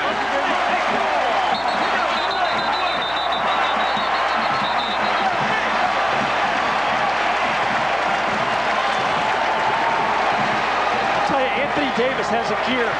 He's a great football player. Maybe, I'm not even talking for a freshman. This guy knows how to wait, and he knows when to go. And he saw Biganelli in front of him that time, gave him time to make the block, and then just blew it into the end zone. Jackson, the freshman corner, down. Receiving attention here on the, just off to the side of the end zone as Anthony Davis. Interesting story about Davis, who was not expected to have this job. We were talking to the coaches about the importance of going to a bowl game, not necessarily because you get the money and you go to a bowl game. That's all fine, well and good, but a team gets to practice during that time. And the coaches said that it was a year ago when the Badgers were preparing for their bowl game that Davis first stepped up and they became excited about his prospects. In fact, they had a fabulous prospect here who actually quit the team. He's still in school. He'd like to come back, but it was during preparation for a bowl game that Davis stepped up. And of course, that is what is important about all of these schools going to a bowl game, as we watch what Gary told you as he goes for this score. Anelli right there, number 80. You want to watch him wait, boom, go. Perfect. Set up the block. Cato June by Anelli. It's important to know as a running back that you can help make the block yourself by being patient and allowing your blocker to block the defender and not be in a hurry to do it. Great patience. Now Neuser for the extra point. So it's a 3-point game. The difference as far as Wisconsin concerned, 2 blocked punts. But they've got to feel good about their chances. 5 minutes to go in the third. Alvarez fired up on the sideline. The Badgers have to win not only this game, but next week against Minnesota to qualify for a bowl game this year. Some great games on ESPN and ESPN2 tonight. Folks, get the clicker out for these two. These are dandies. How good is this BYU team? Well, they can be tested tonight, even though they're at home by Utah in the Mountain West. And then it's Maryland. A win against North Carolina State. And Maryland heads to the Orange Bowl. But don't look past State.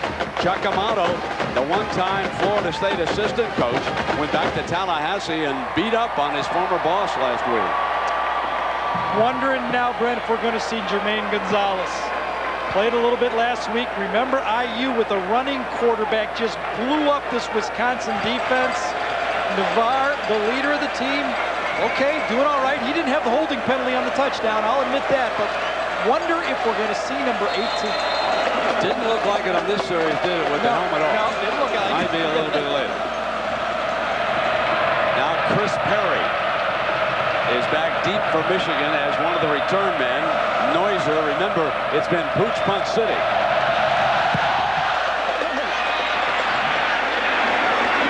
From the 15-yard line with Perry out to the 30, where Navarre and Michigan will put it in play. Now here's a comparison of our two quarterbacks. Navarre has thrown a touchdown, but also an interception. But you see now Bollinger, that 5-0 that Gary talks about down there at the bottom of the right. That's average yards per attempt. Let me put another number here, though. Bollinger has rushed for 48 yards in this football game. Got to include that in the comparison with these two guys. And Bollinger, the offensive staff at work on the sideline. His backup is Jimmy Sortu. 3 wide, Michigan. Marquise goes to the turf at the 34-yard line. That's about 4 yards. The Badgers are arguing that he didn't catch it, that it was trapped. Let's check in with Jack. Well, Brent, that drive was worth more to Wisconsin than just the 7 points. For their defense, it was a chance to get rejuvenated. They had been out for so long. Guys like Wendell Bryant, Joey Boze, and Eccles were actually got their hands down on their knees. They were trying to grasp for wind. Now, as you can see, they're back out there, and they're fresh. Bell is slotted. Marquise split to the right. I should say the left. Here comes off the corner, number 19, Bellamy, and it was read perfectly by Ben Herbert, 42. That's been a change today for Wisconsin. They've moved Ben Herbert, who started his career as linebacker, has been playing all year at nose tackle because of the injury. He's back out at defensive end. You can see he's much more comfortable out there than he is pounding those 300-yarders, 300-pounders at nose tackle. Now it's 3rd down and 14. Can the Wolverines find Marquise?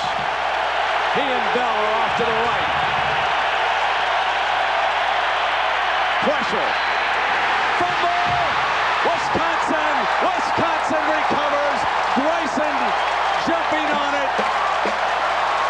And he pounded it free. Nick Bryson pounded the ball free. Let me check that. Wendell Bryant was in there. They went for the recovery, but that was Bryson who forced the fumble. Big play. It was a zone blitz. Bryson comes around. Look at it. Up in the pocket and watch the zone blitzer, Wendell Bryant, number 77, come back and fall on the ball. Too long in the pocket. John has to have that mental clock not to turn the ball over in that situation.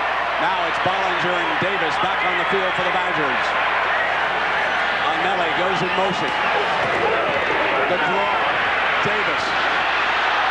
Got the corner. Penalty flag. A penalty flag is thrown as he got the corner that time. I wonder if it was the wide receiver this time. Lee Evans coming in to block. A lot of times when the running back is juking around, you don't know where he's going to go. And as a receiver, you think you're trying to block the guy one way, and all of a sudden, you're blocking him the other way, and you're going to get called for it right there. Go ahead, Anthony Davis, a good football player. So they bring the ball all the way back to the 36. I believe, if I'm correct, this is the first time Wisconsin has started a game, a series in plus territory all game. Certainly this half. And George Hill says it. Yes, it is the first time in the game. First down and 20 now.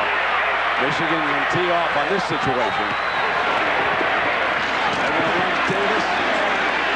Nothing doing. Hobson. And on the stop. And a reminder, next Saturday now, ABC Sports Thanksgiving Feast presented by Siemens serves up some great games. At 1 Eastern, Ohio State goes to the Big House to take on number 11 Michigan in the BCS standings. Then at 8, it's that matchup, Washington against number 2 Miami. Some of you will see the Fighting Irish of Notre Dame take on number 9 Stanford. So Saturday, great weekend coming your way, college football during the Thanksgiving holiday. 2nd down now and 21. Bollinger sets his feet. Didn't get back to the original line of scrimmage. Davis was drilled by Jeremy LeSueur. LeSueur got him. Bollinger's got a nice arm, doesn't he? He really a good college quarterback. 2-0 in bowl games. Remember, he took Wisconsin to Rose Bowl as a freshman. Does everything he's asked of in this offense and has really opened the offense up because of his ability to throw the ball. 3rd down and 13, and Chad Coons, the fullback, checks in. And you keep waiting for Alvarez and his staff to call the pass to the fullback. Something they will use. 3rd and 13. stays to block. Wants Evans, who's low, no, incomplete. A little bit of confusion down there. Howard got lost. If they could have hooked up, it would have been a touchdown for Wisconsin. The defensive back lost touch. This was a post corner, and usually the aiming point for a ball on a post corner for a quarterback and the receiver is the pylon. I thought Evans broke his route off a little bit, and when you're aiming that ball for the pylon, if Evans would have ran for the pylon, you might have a chance on a completion. So they are going to try a long Noiser field goal of 46 yards for the tie. It's long enough. Got it! We are deadlocked in Madison.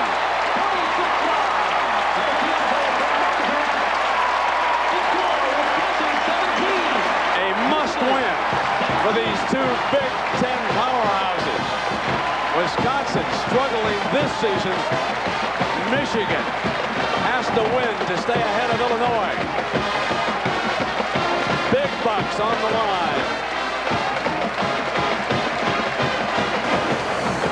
Field goal, Barry Alvarez said, I'm not sure about my kicking game. I got to get it real close. So what happens? They go deep, and he comes through. He's holding his breath the whole way.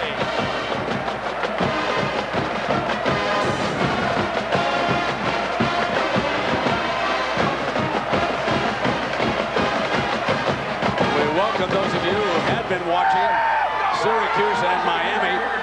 Here it's Michigan and Wisconsin deadlocked at 17 after a 46-yard field goal for the Badgers.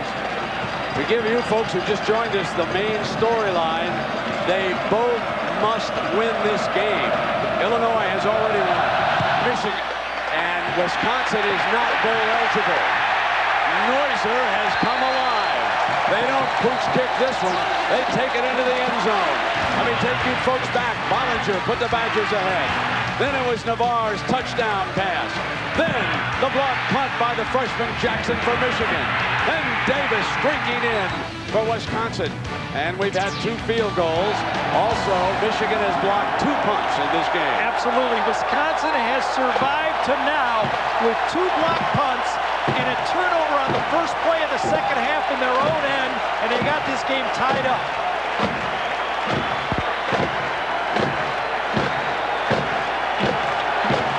Michigan needs to make some first downs, and here comes Gonzalez in the game.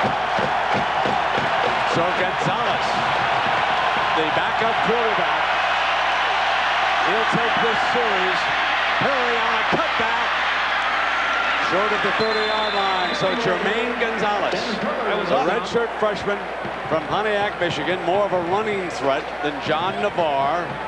He played a couple of series last week, has not thrown a touchdown pass or an interception. He has caught a touchdown pass against Michigan State. Navarre on the sideline watching, and remember, Gonzalez is a runner. 2nd down and 1. So Carr switches to try and light a fire. Here's the handoff to Perry, cross for the first down. So we asked John Navarre about the competition with Gonzalez at quarterback, and here's what he said. I'm a competitor, and I'm going to compete, and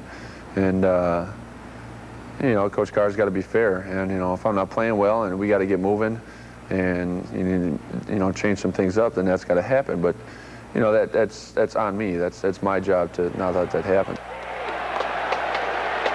So watching from the sideline as Gonzalez. We'll see how he does, and Carr and the coaches will evaluate. Here's that option look with Gonzalez. He wants to keep it all the way. Fumble!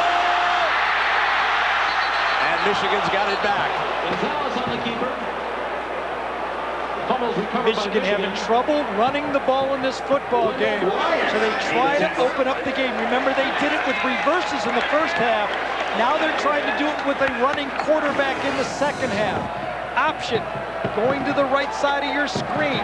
Looks like the ball is fumbled right at the end. I'm wondering if it got out of bounds before it was recovered. Gonzalez carrying it in his right arm. That is a fumble. Does it go out of bounds? Boy, very close. I don't think the Badgers had control. Second down and 6.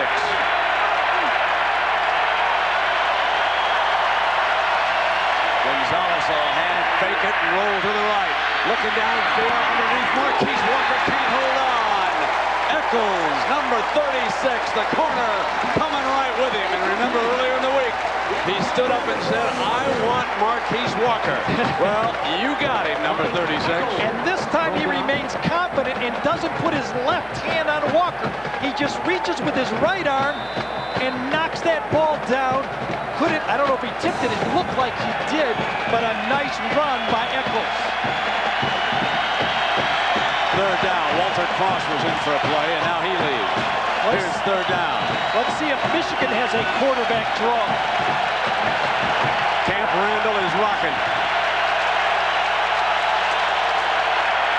Play fake, Gonzalez roll right.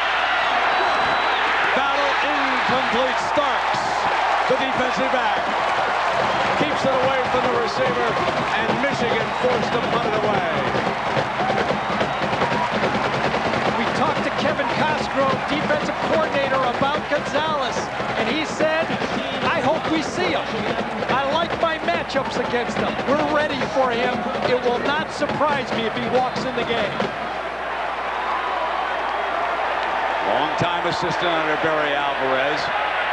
He's suffered with an inexperienced defensive line and a couple of the linebacking positions. Injuries.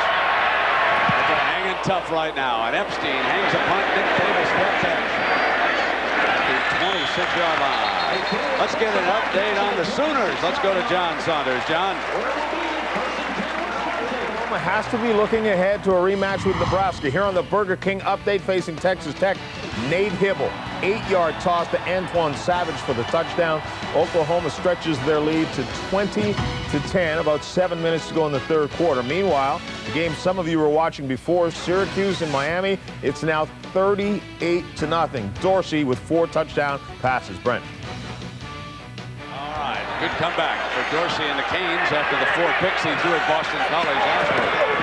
On first down, Davis, the determined running back, for a couple of yards. He's rushed for about 72 yards today, and 44 of them on their first drive of the game for a touchdown. Now here's their last 2 possessions. Well, you can see what they've done, a touchdown and a field goal. They finally started to drive inside Michigan's territory after that fumble, and they've got 10 points to pull this thing even, and they have the ball in the fourth quarter with a chance to win. All you can ask for, folks. We'll be back with the fourth quarter after this message and a word from our ABC station.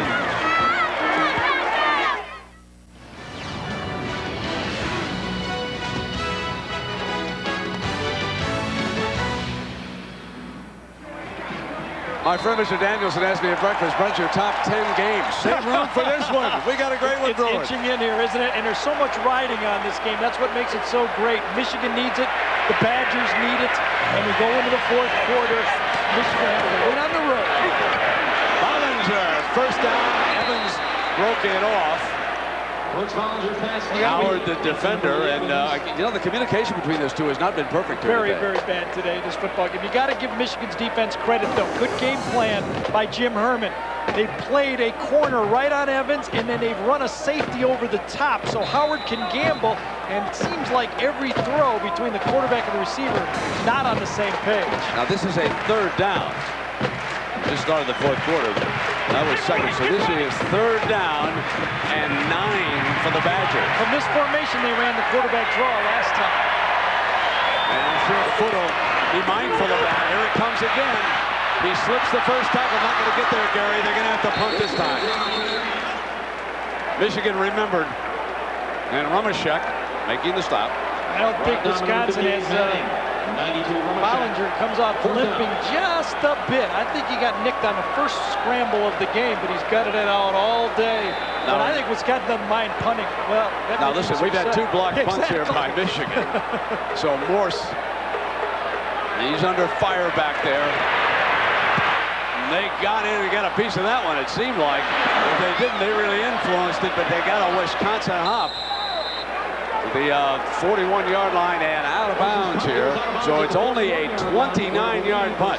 2 blocks and force a 29. Now, Michigan would have had a touchdown except for holding by the tight end number 81, and there it is. You can see it. So they bring it back, and they settle for a field goal and a brief lead of 17-14. John Navarre returns. No surprise here.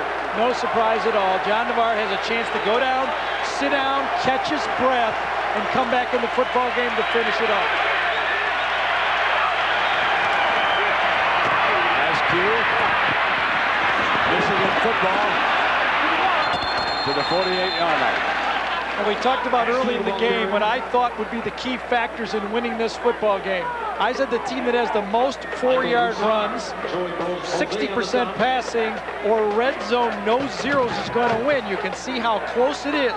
Neither team is making any space in either one of those stats, and we have a tie game. Who's going to make the merge? Who's going to make the distance in one of those key stats? Broussard was shaken up, but he gets back up. He's limping a little bit. I don't know if the Michigan coaches noticed it. They have matched him against wideouts in this game. Second down. Askew hitting the backfield, and a penalty flag comes flying. Hawthorne makes the tackle, but there is a penalty flag. And a big penalty against the Wolverines. A couple of costly holding calls against Michigan. Tough call right here. 3rd and 3 or 4, or moving it back for 10 yards. I think you got to take it back. Absolutely. I think it's Wendell Bryant, number 77, right here. See if he got held by Goodwin, number 78. Wendell, look at that difference of him coming off the ball in the second half than the first half. Gets the jersey. I don't think so. I don't think it was on Wendell. I think it was on the backside that time. What a difference in Wendell Bryant in the second half coming off the line of scrimmage. Now they need 13 yards. It's second down. Marquise will be slotted to the right. Bellamy goes outside him. Eccles is there. Navarre's looking in that direction. Marquise deflected, incomplete. And another penalty flag comes down. Bose deflected it. Now they'll pick that one up. Ball was tipped.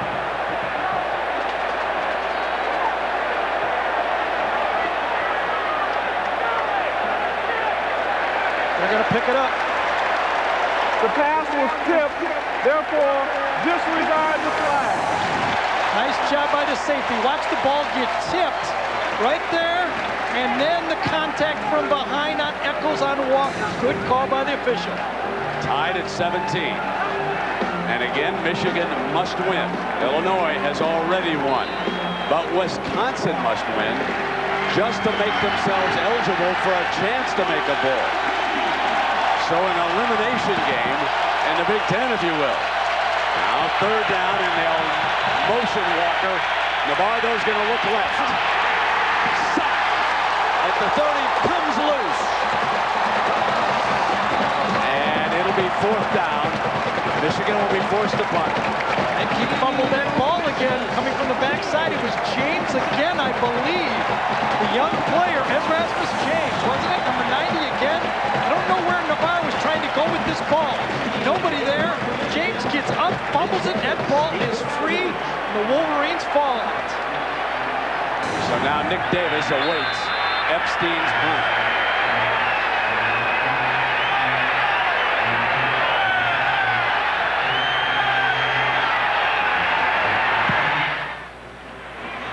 Davis, fair catch at the 32-yard line.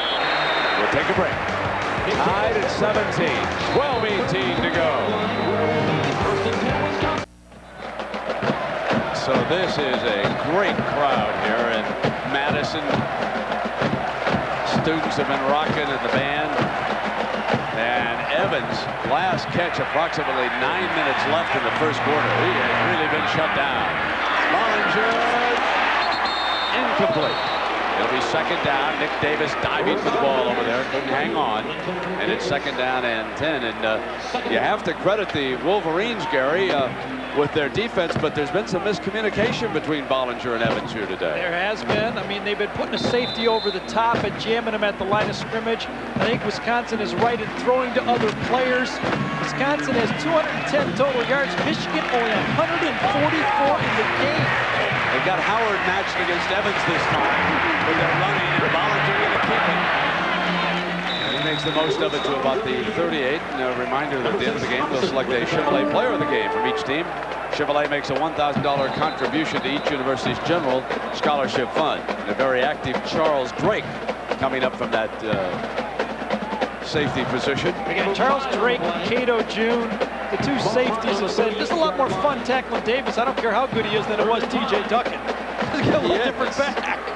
Isn't Duckett the only back who's rushed for better than 100, I think, against Michigan? I believe so.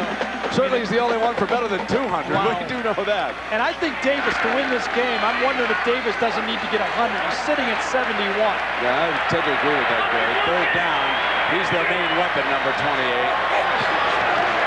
They try to throw, they send him out. Couldn't get him open. And Bollinger, first down. First down with Larry Foote unable to prevent the Wisconsin quarterback from scrambling for the first down. So nifty. Such a good athlete. As Larry Foote says, settle down, guys. Still got time. Foote, number 17. Bollinger, this is not a called play. He's trying to throw the ball over the middle. Eric Brackens does a nice job. He just spins through Foote for a first down, and that's a big one. Good shit. The Michigan front four, though, has been handling the Badger offensive line. Miscommunication. Badgers have to take a timeout. So they burned a timeout that they didn't want to. And we'll take a break. We're tied at 17. Tied at 17 and no one leaving Camp Randall here in Madison. More than 75,000 on hand. The lights dancing off the helmets and two Big Ten teams in must-win situations. Underneath. And he put it in the hands of Anelli, the tight end, and Victor Hobbs was there. You know, talking about Larry Foote, we asked him about Wisconsin's offensive line. They're definitely physical. I mean, they try to pancake you. They try to get on top of you. They're definitely strong. You got to make sure they don't get their hands on you because they can maul you, knock you down. You definitely got to attack them, meet them at their line of scrimmage. What's interesting about that is it was the manhandling Michigan defense early.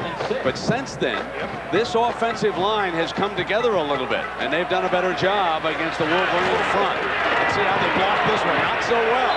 Michigan blew it up again that time, and Foote, a young man we just heard from, comes across and makes a big-time play. This is what he's great at. Foote reads it so quickly and then just blows up the play. This is not a blitz. He's reading this thing. A run stunt. He sees it, turns it back in, and gobbles it up. That's how you get to be one of the top rushing defenses in the country. You turn those linebackers, and you know, he may look small. He goes 235 pounds. This is third down and 9, and you would think Bollinger would want to work something underneath. Try to get the 9 yards. Down the near sideline, Nick Davis. Incomplete, and Lassire right with him, number 21 that time. Down the near sideline, they had him one-on-one. Great job by Jeremy Lassire. Tough couple weeks for this guy. Remember, he had the penalty on 4th down against Michigan State. Had that face mask against Charles Rogers. Comes up. Remember, after that face mask, though, Brendan made that diving stop on the slant, and now he knocks down the fade. Comes Walker again, number 4. They try to get in. He's blocked one, and they influence another bad one. Yeah. Partially deflect another one that's out of bounds at about. There's a penalty flag this time. And Michigan's down to 34. Another 15 yards for Michigan. Tacked on. Personal foul by Wood. Boy, that's been a nightmare. Can you imagine this punt game for Wisconsin, and they're still in the game?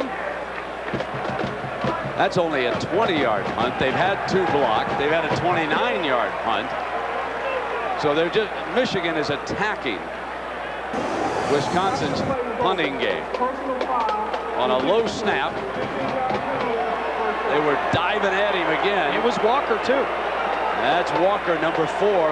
He blocked one with one hand earlier, the left hand as he came through. Normally, folks, he's the return man for Michigan. They move him up front, and now excellent field position for the Wolverines. Coming right up the gut again. Walker, the same stunt where he blocked it last time. and this time he causes the shank punt, just as good as a block with the penalty.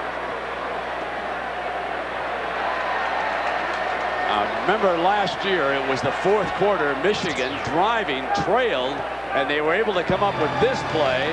Was Henson to Terrell in the back of the end zone. He snatches it for the game winner in Ann Arbor. But as Gary pointed out earlier, folks, Terrell's down the freeway down in Chicago, and I don't know where Henson's taking batting practice. He's nowhere to be seen around here. I'll bet he's watching today's game from somewhere, but this is the big play time that Michigan's offense has always produced. A big play, a reverse, a halfback pass, something to get the big play is what Michigan will be looking for. Will it be Marquise Walker that gets it for him? 9:50 to go for Lloyd next week.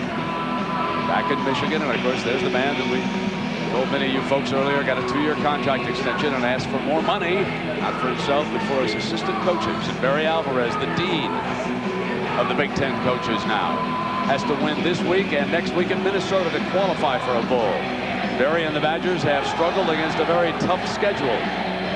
Oregon and Fresno State got them early. They had a nightmare appearance against Indiana right here. Now they're trying to hang tough. It's always Barry's something. got his game face on. Navarre brings the Wolverines out.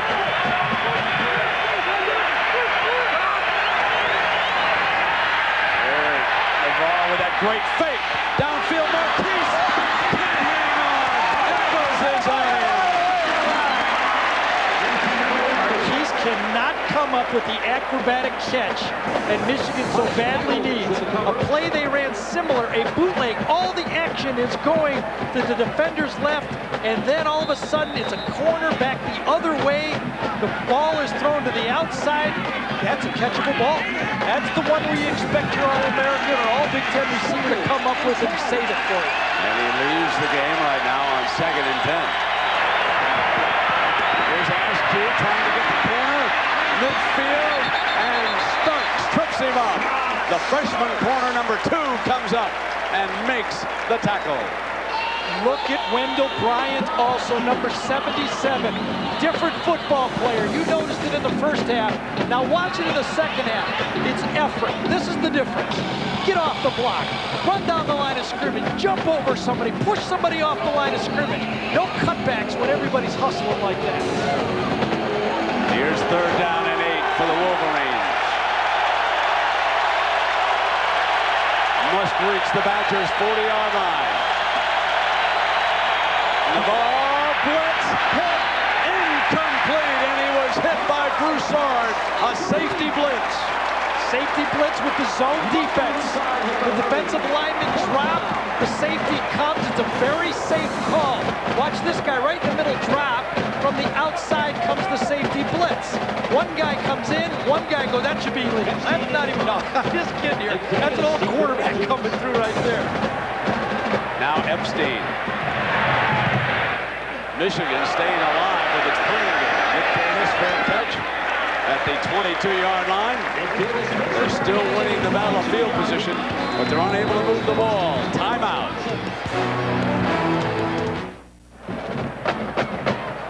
Well, the ballyhooed showdown between the two wideouts, and they have both been dominated by defensive backs. Howard against Evans. Echols against Walker. So Davis, a run on first down. Corner for the Badgers. 40, 45. Crosses midfield, and they finally run him down at the 36. Cato June bringing him down, and a penalty flag back at the 40. Hold on, it was a 45-yarder, but there's a penalty, and it's coming back. And it's Lee Evans again. It's the official that's making the call is right in front of that Michigan bench. When you hold in front of the opponent's bench, you're asking for a penalty. It happened about 20 yards downfield. Let's see. Evans on Howard. Davis is going to come out and do the faking. There's the hand on the outside. Those gray gloves. Does he grab him? Yeah, that's a penalty. That's a penalty. That's an easy penalty call. You're just asking for a penalty when you do that holding in front of the opponent. You might get away with it in front of your own bench. It happened far enough downfield that it was a first down. So it will be a first down at the 32-yard line. Remember, Davis had crossed midfield.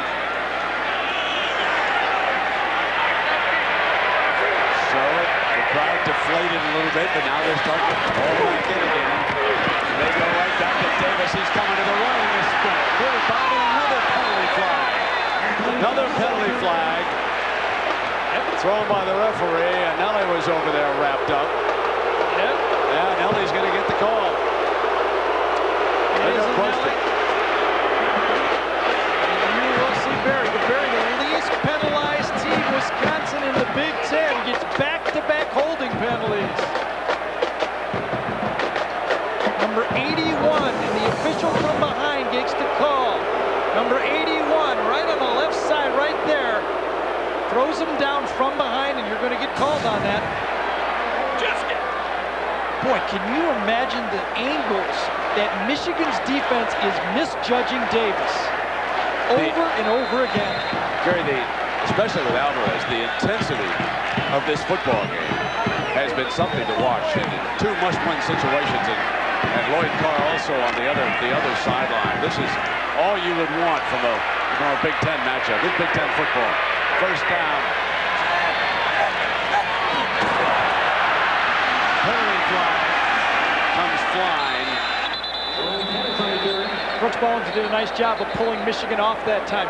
You know what's really a killer for Wisconsin on the first penalty is Barry doesn't want to punt again. Offside, defense. 5-yard penalty, it's still first down. On the first run from Davis, he crossed midfield. I believe Wisconsin was in 4-down territory. They weren't going to punt again. Well, our Thanksgiving feast presented by Siemens has some great matchups coming your way Friday. Texas versus Texas A&M. The Horns, number 6 in the BCS. Nebraska, the leader in a virtual semifinal game for the Cornhuskers in the BCS. Win there, and they'll go to the Big 12 championship. Win that, and they'll go to the Rose Bowl and play for everything. Now Bollinger one-on-one through behind, and overthrew his wide receiver that night. Bollinger has not been on the money with the deep ball here today. Actually, he made a guess. He guessed that they were going to be double covering Lee Evans that time. They didn't. The safety rolled over the top of Nick Davis, and Evans had one-on-one. Wisconsin needs to throw a slant, a hook to Lee Evans, something short. And Barry, I think, is saying over there, just give me 15 yards so I don't have to punt. I got second down now. He's already sweating. 2 plays from Michigan's offense.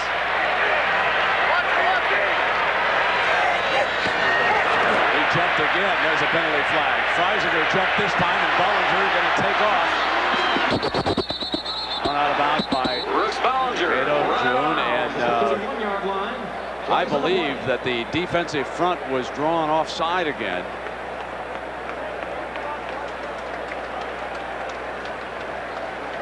And time permitting here, we'll have the Thrifty Car Rental postgame report. Scores and highlights from across the country, but right now one of the tough ones unfolding is right here in Madison, Wisconsin. 17 all and 7:40 to go. And that makes it second down and 10. So that makes it a lot more comfortable because of those 2 offside penalties. So Bollinger able to draw the defense offside with that hard count that you hear so much about. Doing a good job, the son of a coach.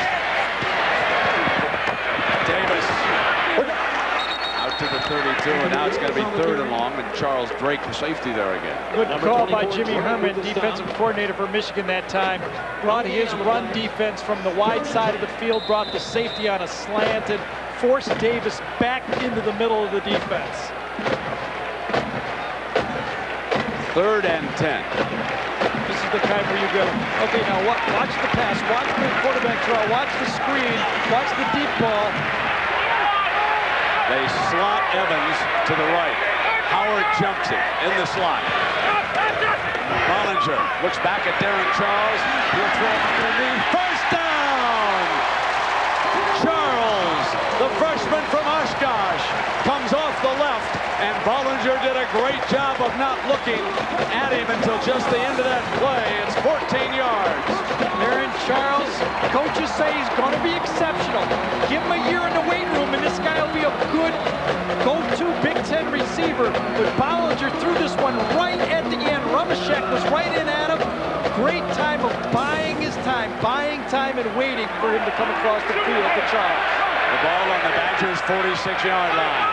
First down and 10 against the Wolverines. Foot wants to blitz the run. Davis comes outside the blitz and crosses midfield.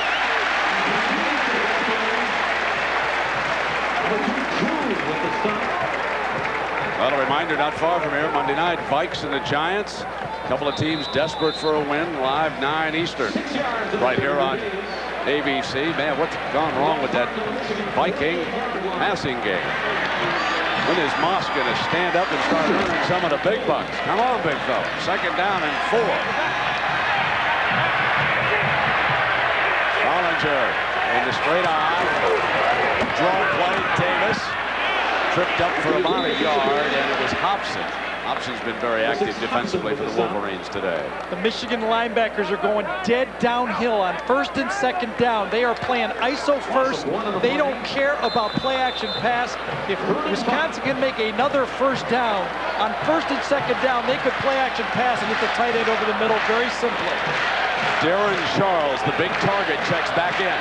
Now, last time they moved him out to the left. They do again, but they're going to slot him this time and put Evans outside him in this formation. Davis got one-on-one down low. Davis one-on-one. Third down. Underneath the throw, and Nelly first down to the 40. So this is a very well-conceived formation this time by Wisconsin to run off several defensive backs to the slot on the other side, come back to the tight end. He's got the linebacker matched up on the tight end. They're going to blitz from the backside here. Perfect read by Bollinger. Watch Davis come up and make the block. The little freshman one-on-one.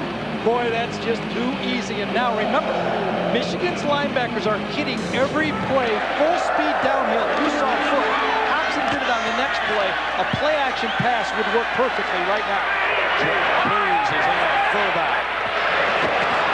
It'll be the workhorse Davis, and nowhere is number 57.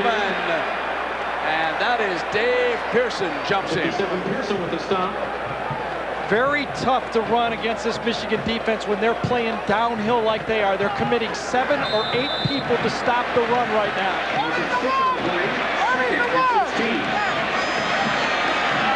Second down and 16. Evans hasn't caught a pass since the first quarter. He'll split out to the left. Davis is slotted. Nelly's the tight end. Bollinger gets time. Got him. Evans, first down, Wisconsin. His first catch since the opening quarter. It's 16 more yards.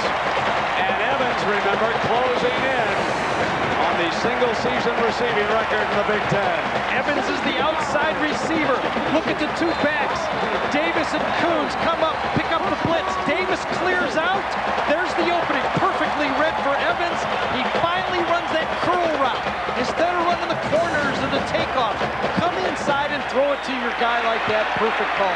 42 yards away from the record after that 16-yard gain. First and 10. The hand to Davis. Ridden down at the 25-yard line. Now, the first team in Big Ten history to have 2,000-yard passers. Bollinger joining Jim Sorgi today. Anthony Davis already over 1,000. And Lee Evans over 1,000 with 1378. So he stays in school next year. He'll break Altoon's record here, no doubt about it. Second down and 6 now. A good-looking drive for the Badgers. Davis, what a workhorse. Draw play to it. Right side. Battles to the 15-yard line. This young man is only a freshman. And Davis goes over 100 yards. 103 with that run, Gary. He's sets an NCAA record or ties an NCAA record with that. 9 games of over 100 a freshman, pretty good company he's in, too. Now I thought he had to have 100 for them to win today, and he's got it over 100, and they're in position to win. Now the Badgers, they don't want to put it down. There's 2:40. They're in field goal territory. Davis again, and he is stoned at the 15-yard line. Michigan should start using their timeouts. They need to get the ball back. ABC Sports presentation of college football brought to you by Chevy. The cars you can depend on, the cars that last, will be there. Burger King, home of the Whopper.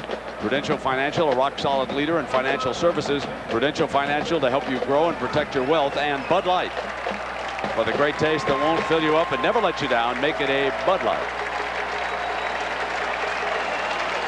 Michigan uses a timeout. 2:27 to go. Deadlocked in Madison.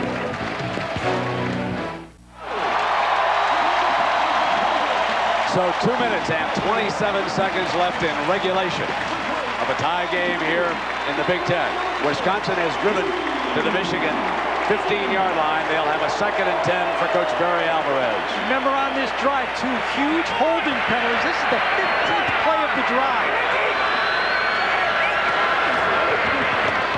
Bollinger's play fake, there's underneath, and the fullback ridden out of bounds by Foot. Michigan needs to call timeout, and they do again. You almost have to concede that Wisconsin's going to get a field goal here. You got to take time, and Lloyd Carr plays it perfectly. What a play by Foot there. He's got the man on the bootleg. He stays with his man. He does his assignment. Michigan, it's their final timeout. 2:19.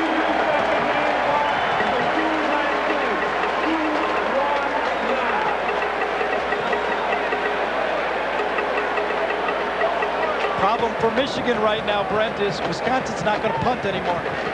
That's been their best play of the game.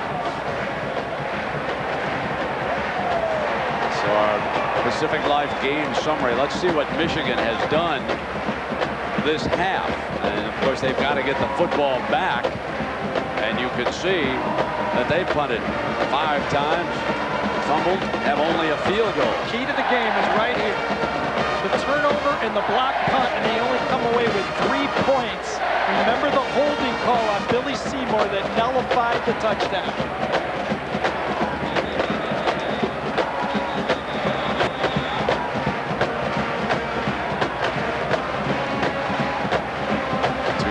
Now, ball just inside the 15-yard line for Brooks Bollinger and the Badgers. They're looking for the big play down here.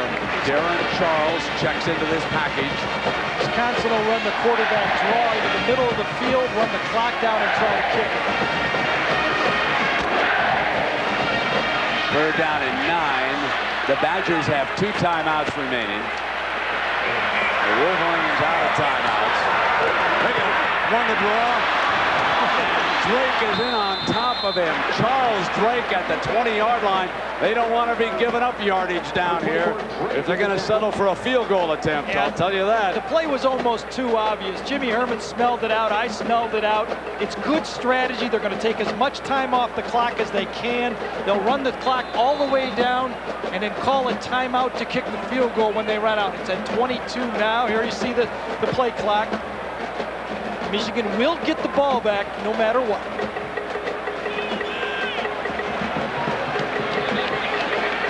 There's a calm, number 98, Mr. Mark Neuser. Could be turned over to his young foot. Get a little liquid there and put the helmet on and get ready. I think it was perfect strategy by both sides of this game. Carr and Alvarez both used the clock wisely. Fans watch the Wisconsin volleyball team when they host Northwestern Wednesday night at 7. One lucky fan will win a spot courtesy of Bachman Pools and Spas. For tickets, go Barry just wanted a chance in the 4th quarter to win this game. He's got it.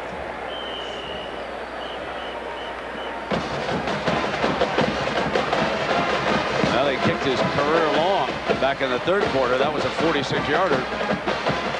So if it's true that kickers are like golfers and they get into that groove off the tee, and you got to like his chances on this one on a 37-yarder, somewhere in that range. We'll see where they put it down. Golf like me, you always feel like you're due to miss.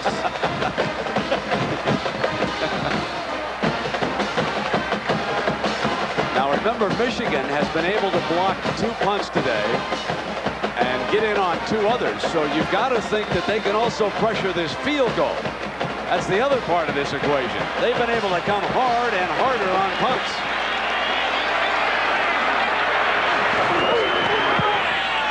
Got it up. No good. No good. No, it didn't. It was wide. The Wisconsin players thought it was good. It was wide right. It stayed on that post. It did not move. We are now 1 minute and 26 seconds from overtime. Perry's down, hands on knees. Kick goes up. He can't tell. He's got to look at the officials underneath the goalpost. It's close, but it's just outside the post.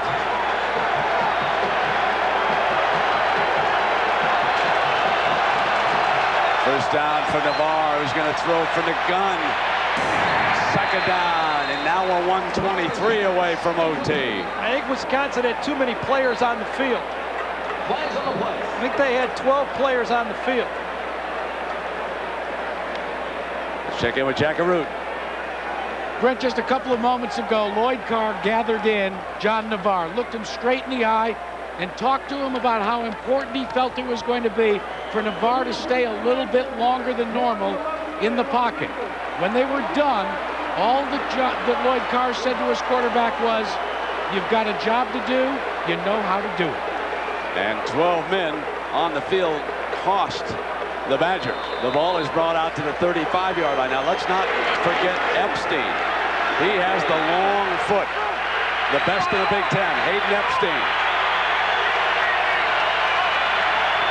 Now Navarre throws underneath, complete. And Tyrese Butler, the sophomore from Indianapolis, gives Michigan a timeout, stops the clock at the 46-yard line. That penalty was huge for Wisconsin. I don't even know if Michigan throws on second down after the first down incompletion because they didn't want to give the ball back. Now they got the ball to the 50-yard line. They got the whole playbook that they can call. Epstein over on that sideline. He knows he's got to get himself ready mentally. First down, Navarre. Incomplete and out of bounds. Misfiring on that one, and it will be second down and the clock at 1:12. And now it's up to the Badger defensive assistant to decide what they want to do because they're not close to getting him in field goal range yet. Navarre's got to complete 1 or 2 more passes for sure, and Kevin's going to have to hold the fort with this defense. And what do you do if you're Kevin Costco? He knows that Navarre does not scramble well, so he wants to blitz him, move him out of the pocket, but does he dare? Does he dare blitz and go man-to-man to those receivers? There's 4 wideouts. It's a 4-man rush. And at near midfield, ball is caught. About a 3-yard gain. Bellamy working that sideline over there. It's third down. Third down. Michigan has no timeouts. They need 7.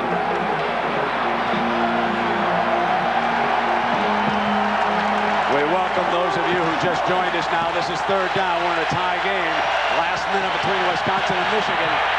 John Navarre, the Wolverine quarterback, snaps it off Marquise Walker. No first down. No first down. Not in field goal range yet. Broussard, the defensive back, working on Marquise. Wisconsin needs to use their timeout. They need to use their timeout and stop the clock. Maybe they block a punt here. It's fourth down. Navarre, remember, he's a punter. We have seen the tape that Jack showed us.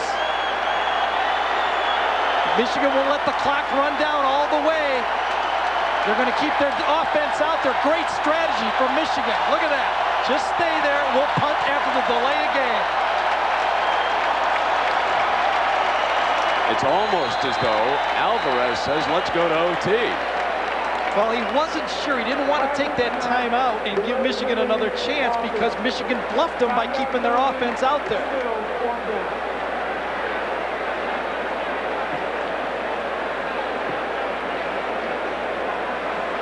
So Epstein, the all-purpose kicker, trots onto the field for the punt. Now you got to have 11 men on the field. No mistakes now. They're going to send nobody deep on this punt. They send nobody deep. They're not going to risk a fumble. They're going to let Epstein put it away. Oh, man. And hit it. Dashing in. Hold on now. Hold on now. If the punt hit him, it was live down there, and Brandon Williams scooped it up. It's not a 14 seconds. 14 seconds. Michigan ball inside the 15. The field judge is there. Oh my goodness, what a mental mistake. Brent Bell should not even be blocking The kick down was there. touched by the receiving team and recovered by the kicking team. By rule, the ball is dead where recovered. First down. Watch number 13 down there. He's blocking. He doesn't need to even be anywhere near there. There's no return on. A bad mistake by the young freshman, a true freshman in the game, and it hits him. A mental mistake of all mental mistakes. And now Hayden Epstein with that final timeout being called, and you can just imagine how distraught the Wisconsin sideline is right now. They are just beside themselves with what just happened in this situation, and Alvarez knows he's got just a slim chance, very slim, of blocking this one. Now, one more time, you will see the young defensive back, number 13, and clearly the ball is going to come off his leg right there, the right leg. Yep. Williams alertly reaches down to pick it up, and it is Wolverine ball where he recovered it at the 13-yard line, and now Epstein for what could be the game winner with 14 seconds to go. I really got to say, we've seen freshmen, true freshmen, the last 2 weeks make critical mistakes at the end of the game. You wonder if Barry and Kevin Cosgrove had to do it over again if they just wouldn't keep their regular defense in the game. There are 11 starting defensive players. Why do you have a true freshman on the field to make a huge mental mistake? And if he kicks this ball through the uprights, they're going to win the game. You can watch it. It's a 31-yarder with 14 seconds. Got it. Michigan leads it. 20-17, 10 seconds to go. A disaster on the kicking game for Wisconsin today, an absolute disaster. It was the difference in the game. 2 blocked punts, then a botched return, 2 other punts that were partially blocked. Special teams, the difference, and Epstein drills the field goal after Neuser missed one at the other side.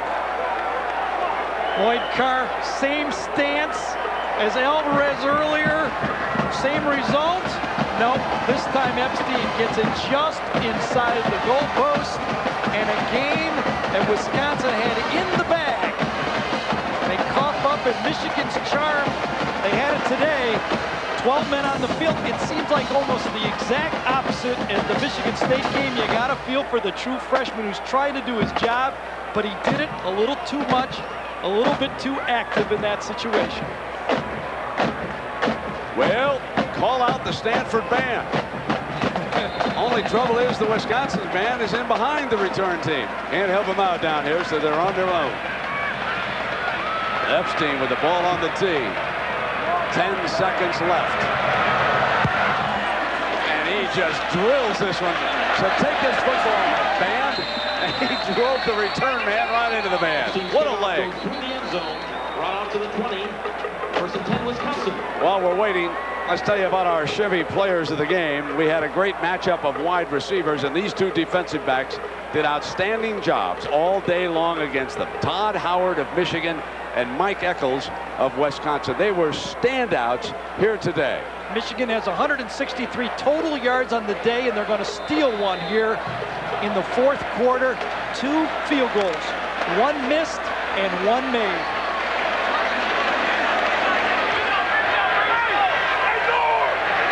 Bollinger from the gun. He'll fire toward Charles. 3 seconds to go. One more Hale Bollinger coming. Problem with this one, if you're Wisconsin, is even if you catch it, the game's over, so you have to do something else. You got to do a hook and lateral. You have to have something short and try to run it the distance because you can't throw a Hail Mary and score. I know Barry will be second-guessing himself on that one.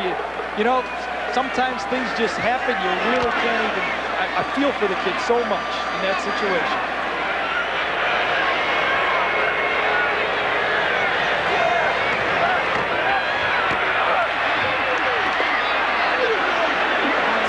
Receivers, deflected, Michigan wins it.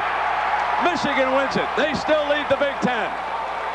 One game away from a BCS bid, and of course Lloyd Carr immediately seeks out Barry Alvarez. He knows how tough this loss was. It cost Alvarez and Wisconsin a chance for any bowl bid this year. Wisconsin will not go to a bowl. The University of Wisconsin would like to recognize today's game day presenter, Piggly Wiggly. A special thanks to Piggly Wiggly for their support. The kicking game is the difference. And the Wolverines win it 20-17. Face-off is 8:05 p.m. For tickets, stop by the Wisconsin Athletic Ticket Office.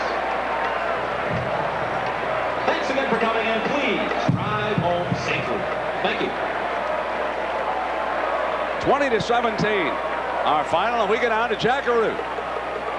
Coach, congratulations. A W's a W, but tell me what was going through your mind there when you were punting back to Wisconsin with just a handful of seconds left. Well, I knew they didn't have anybody back, and all we had to do was get rid of the ball, but I did not see what happened downfield. My hat's off to Wisconsin. Barry Alvarez, his coaches, his players, they played tremendous football game, and their defense was outstanding, and my hat's off to them, and our kids kept going, and it's certainly an unusual win. Is this a case study for the importance of special teams? Well, I think we had, our punt return team and our punt rush team been great all year long, Jack. But, they had a chance there to make a short field goal, didn't make it. And, I'm sure it's a tremendous disappointment for them. Congratulations, Coach. Thanks, Jack. So Lloyd Carr and Michigan come away with an intense victory here in Madison, Wisconsin. And in the end, it was one field goal that just slipped outside the upright. And a second one that just slipped inside the upright. That's your difference here today.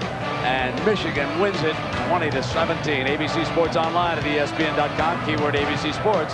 Stay tuned now. We'll be right back with the Thrifty Car Rental postgame report after this from our ABC stations. For Gary Danielson and Jackaroo, I'm Brett Musburger saying so long from Madison, Wisconsin, where the Michigan Wolverines have pulled it out in the closing seconds. So long, everybody.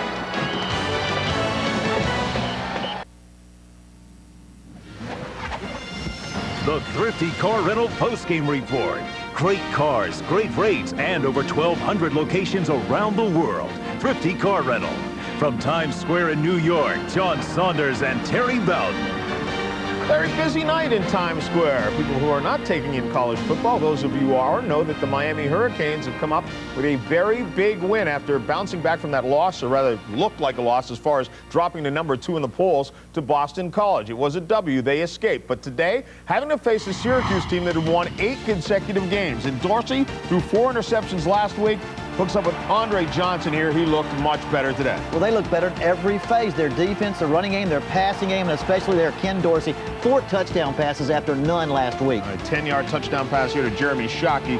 The big tight end had a couple of those. So as Terry said, 4 touchdown passes. That negates the 4 interceptions last week. Their offense looked great. You have to say last week was probably an aberration. Well, these numbers are critical, not because they need margin of victory, but because Washington is killing Washington State and Virginia Tech is clobbering Virginia. You've got to be dominant to beat these football teams. And those 2 teams are the next 2 opponents for Miami. They close out very, very tough. This is the Thrifty Car Rental postgame report. Continue with more in a moment.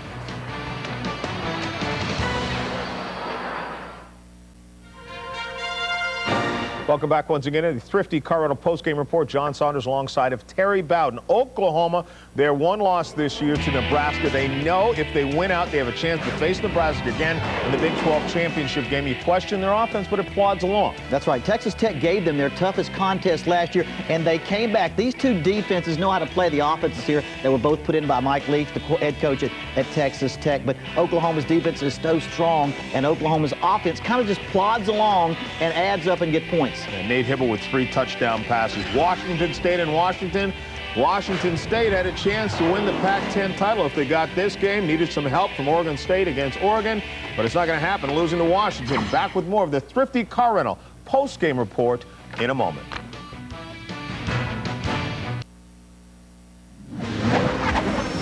The Thrifty Car Rental post-game report. Great cars, great rates, and over 1,200 locations around the world. Thrifty Car Rental. Last week, Nebraska leapfrogged Miami in the coaches' poll. Impressive win for the Canes today. Could it happen the other way? No, I don't think so. Nebraska didn't play. If you're off, don't drop them. Doesn't matter. Miami, Nebraska's still there. All right, both undefeated. Thanks for watching. We'll see you Friday with a doubleheader.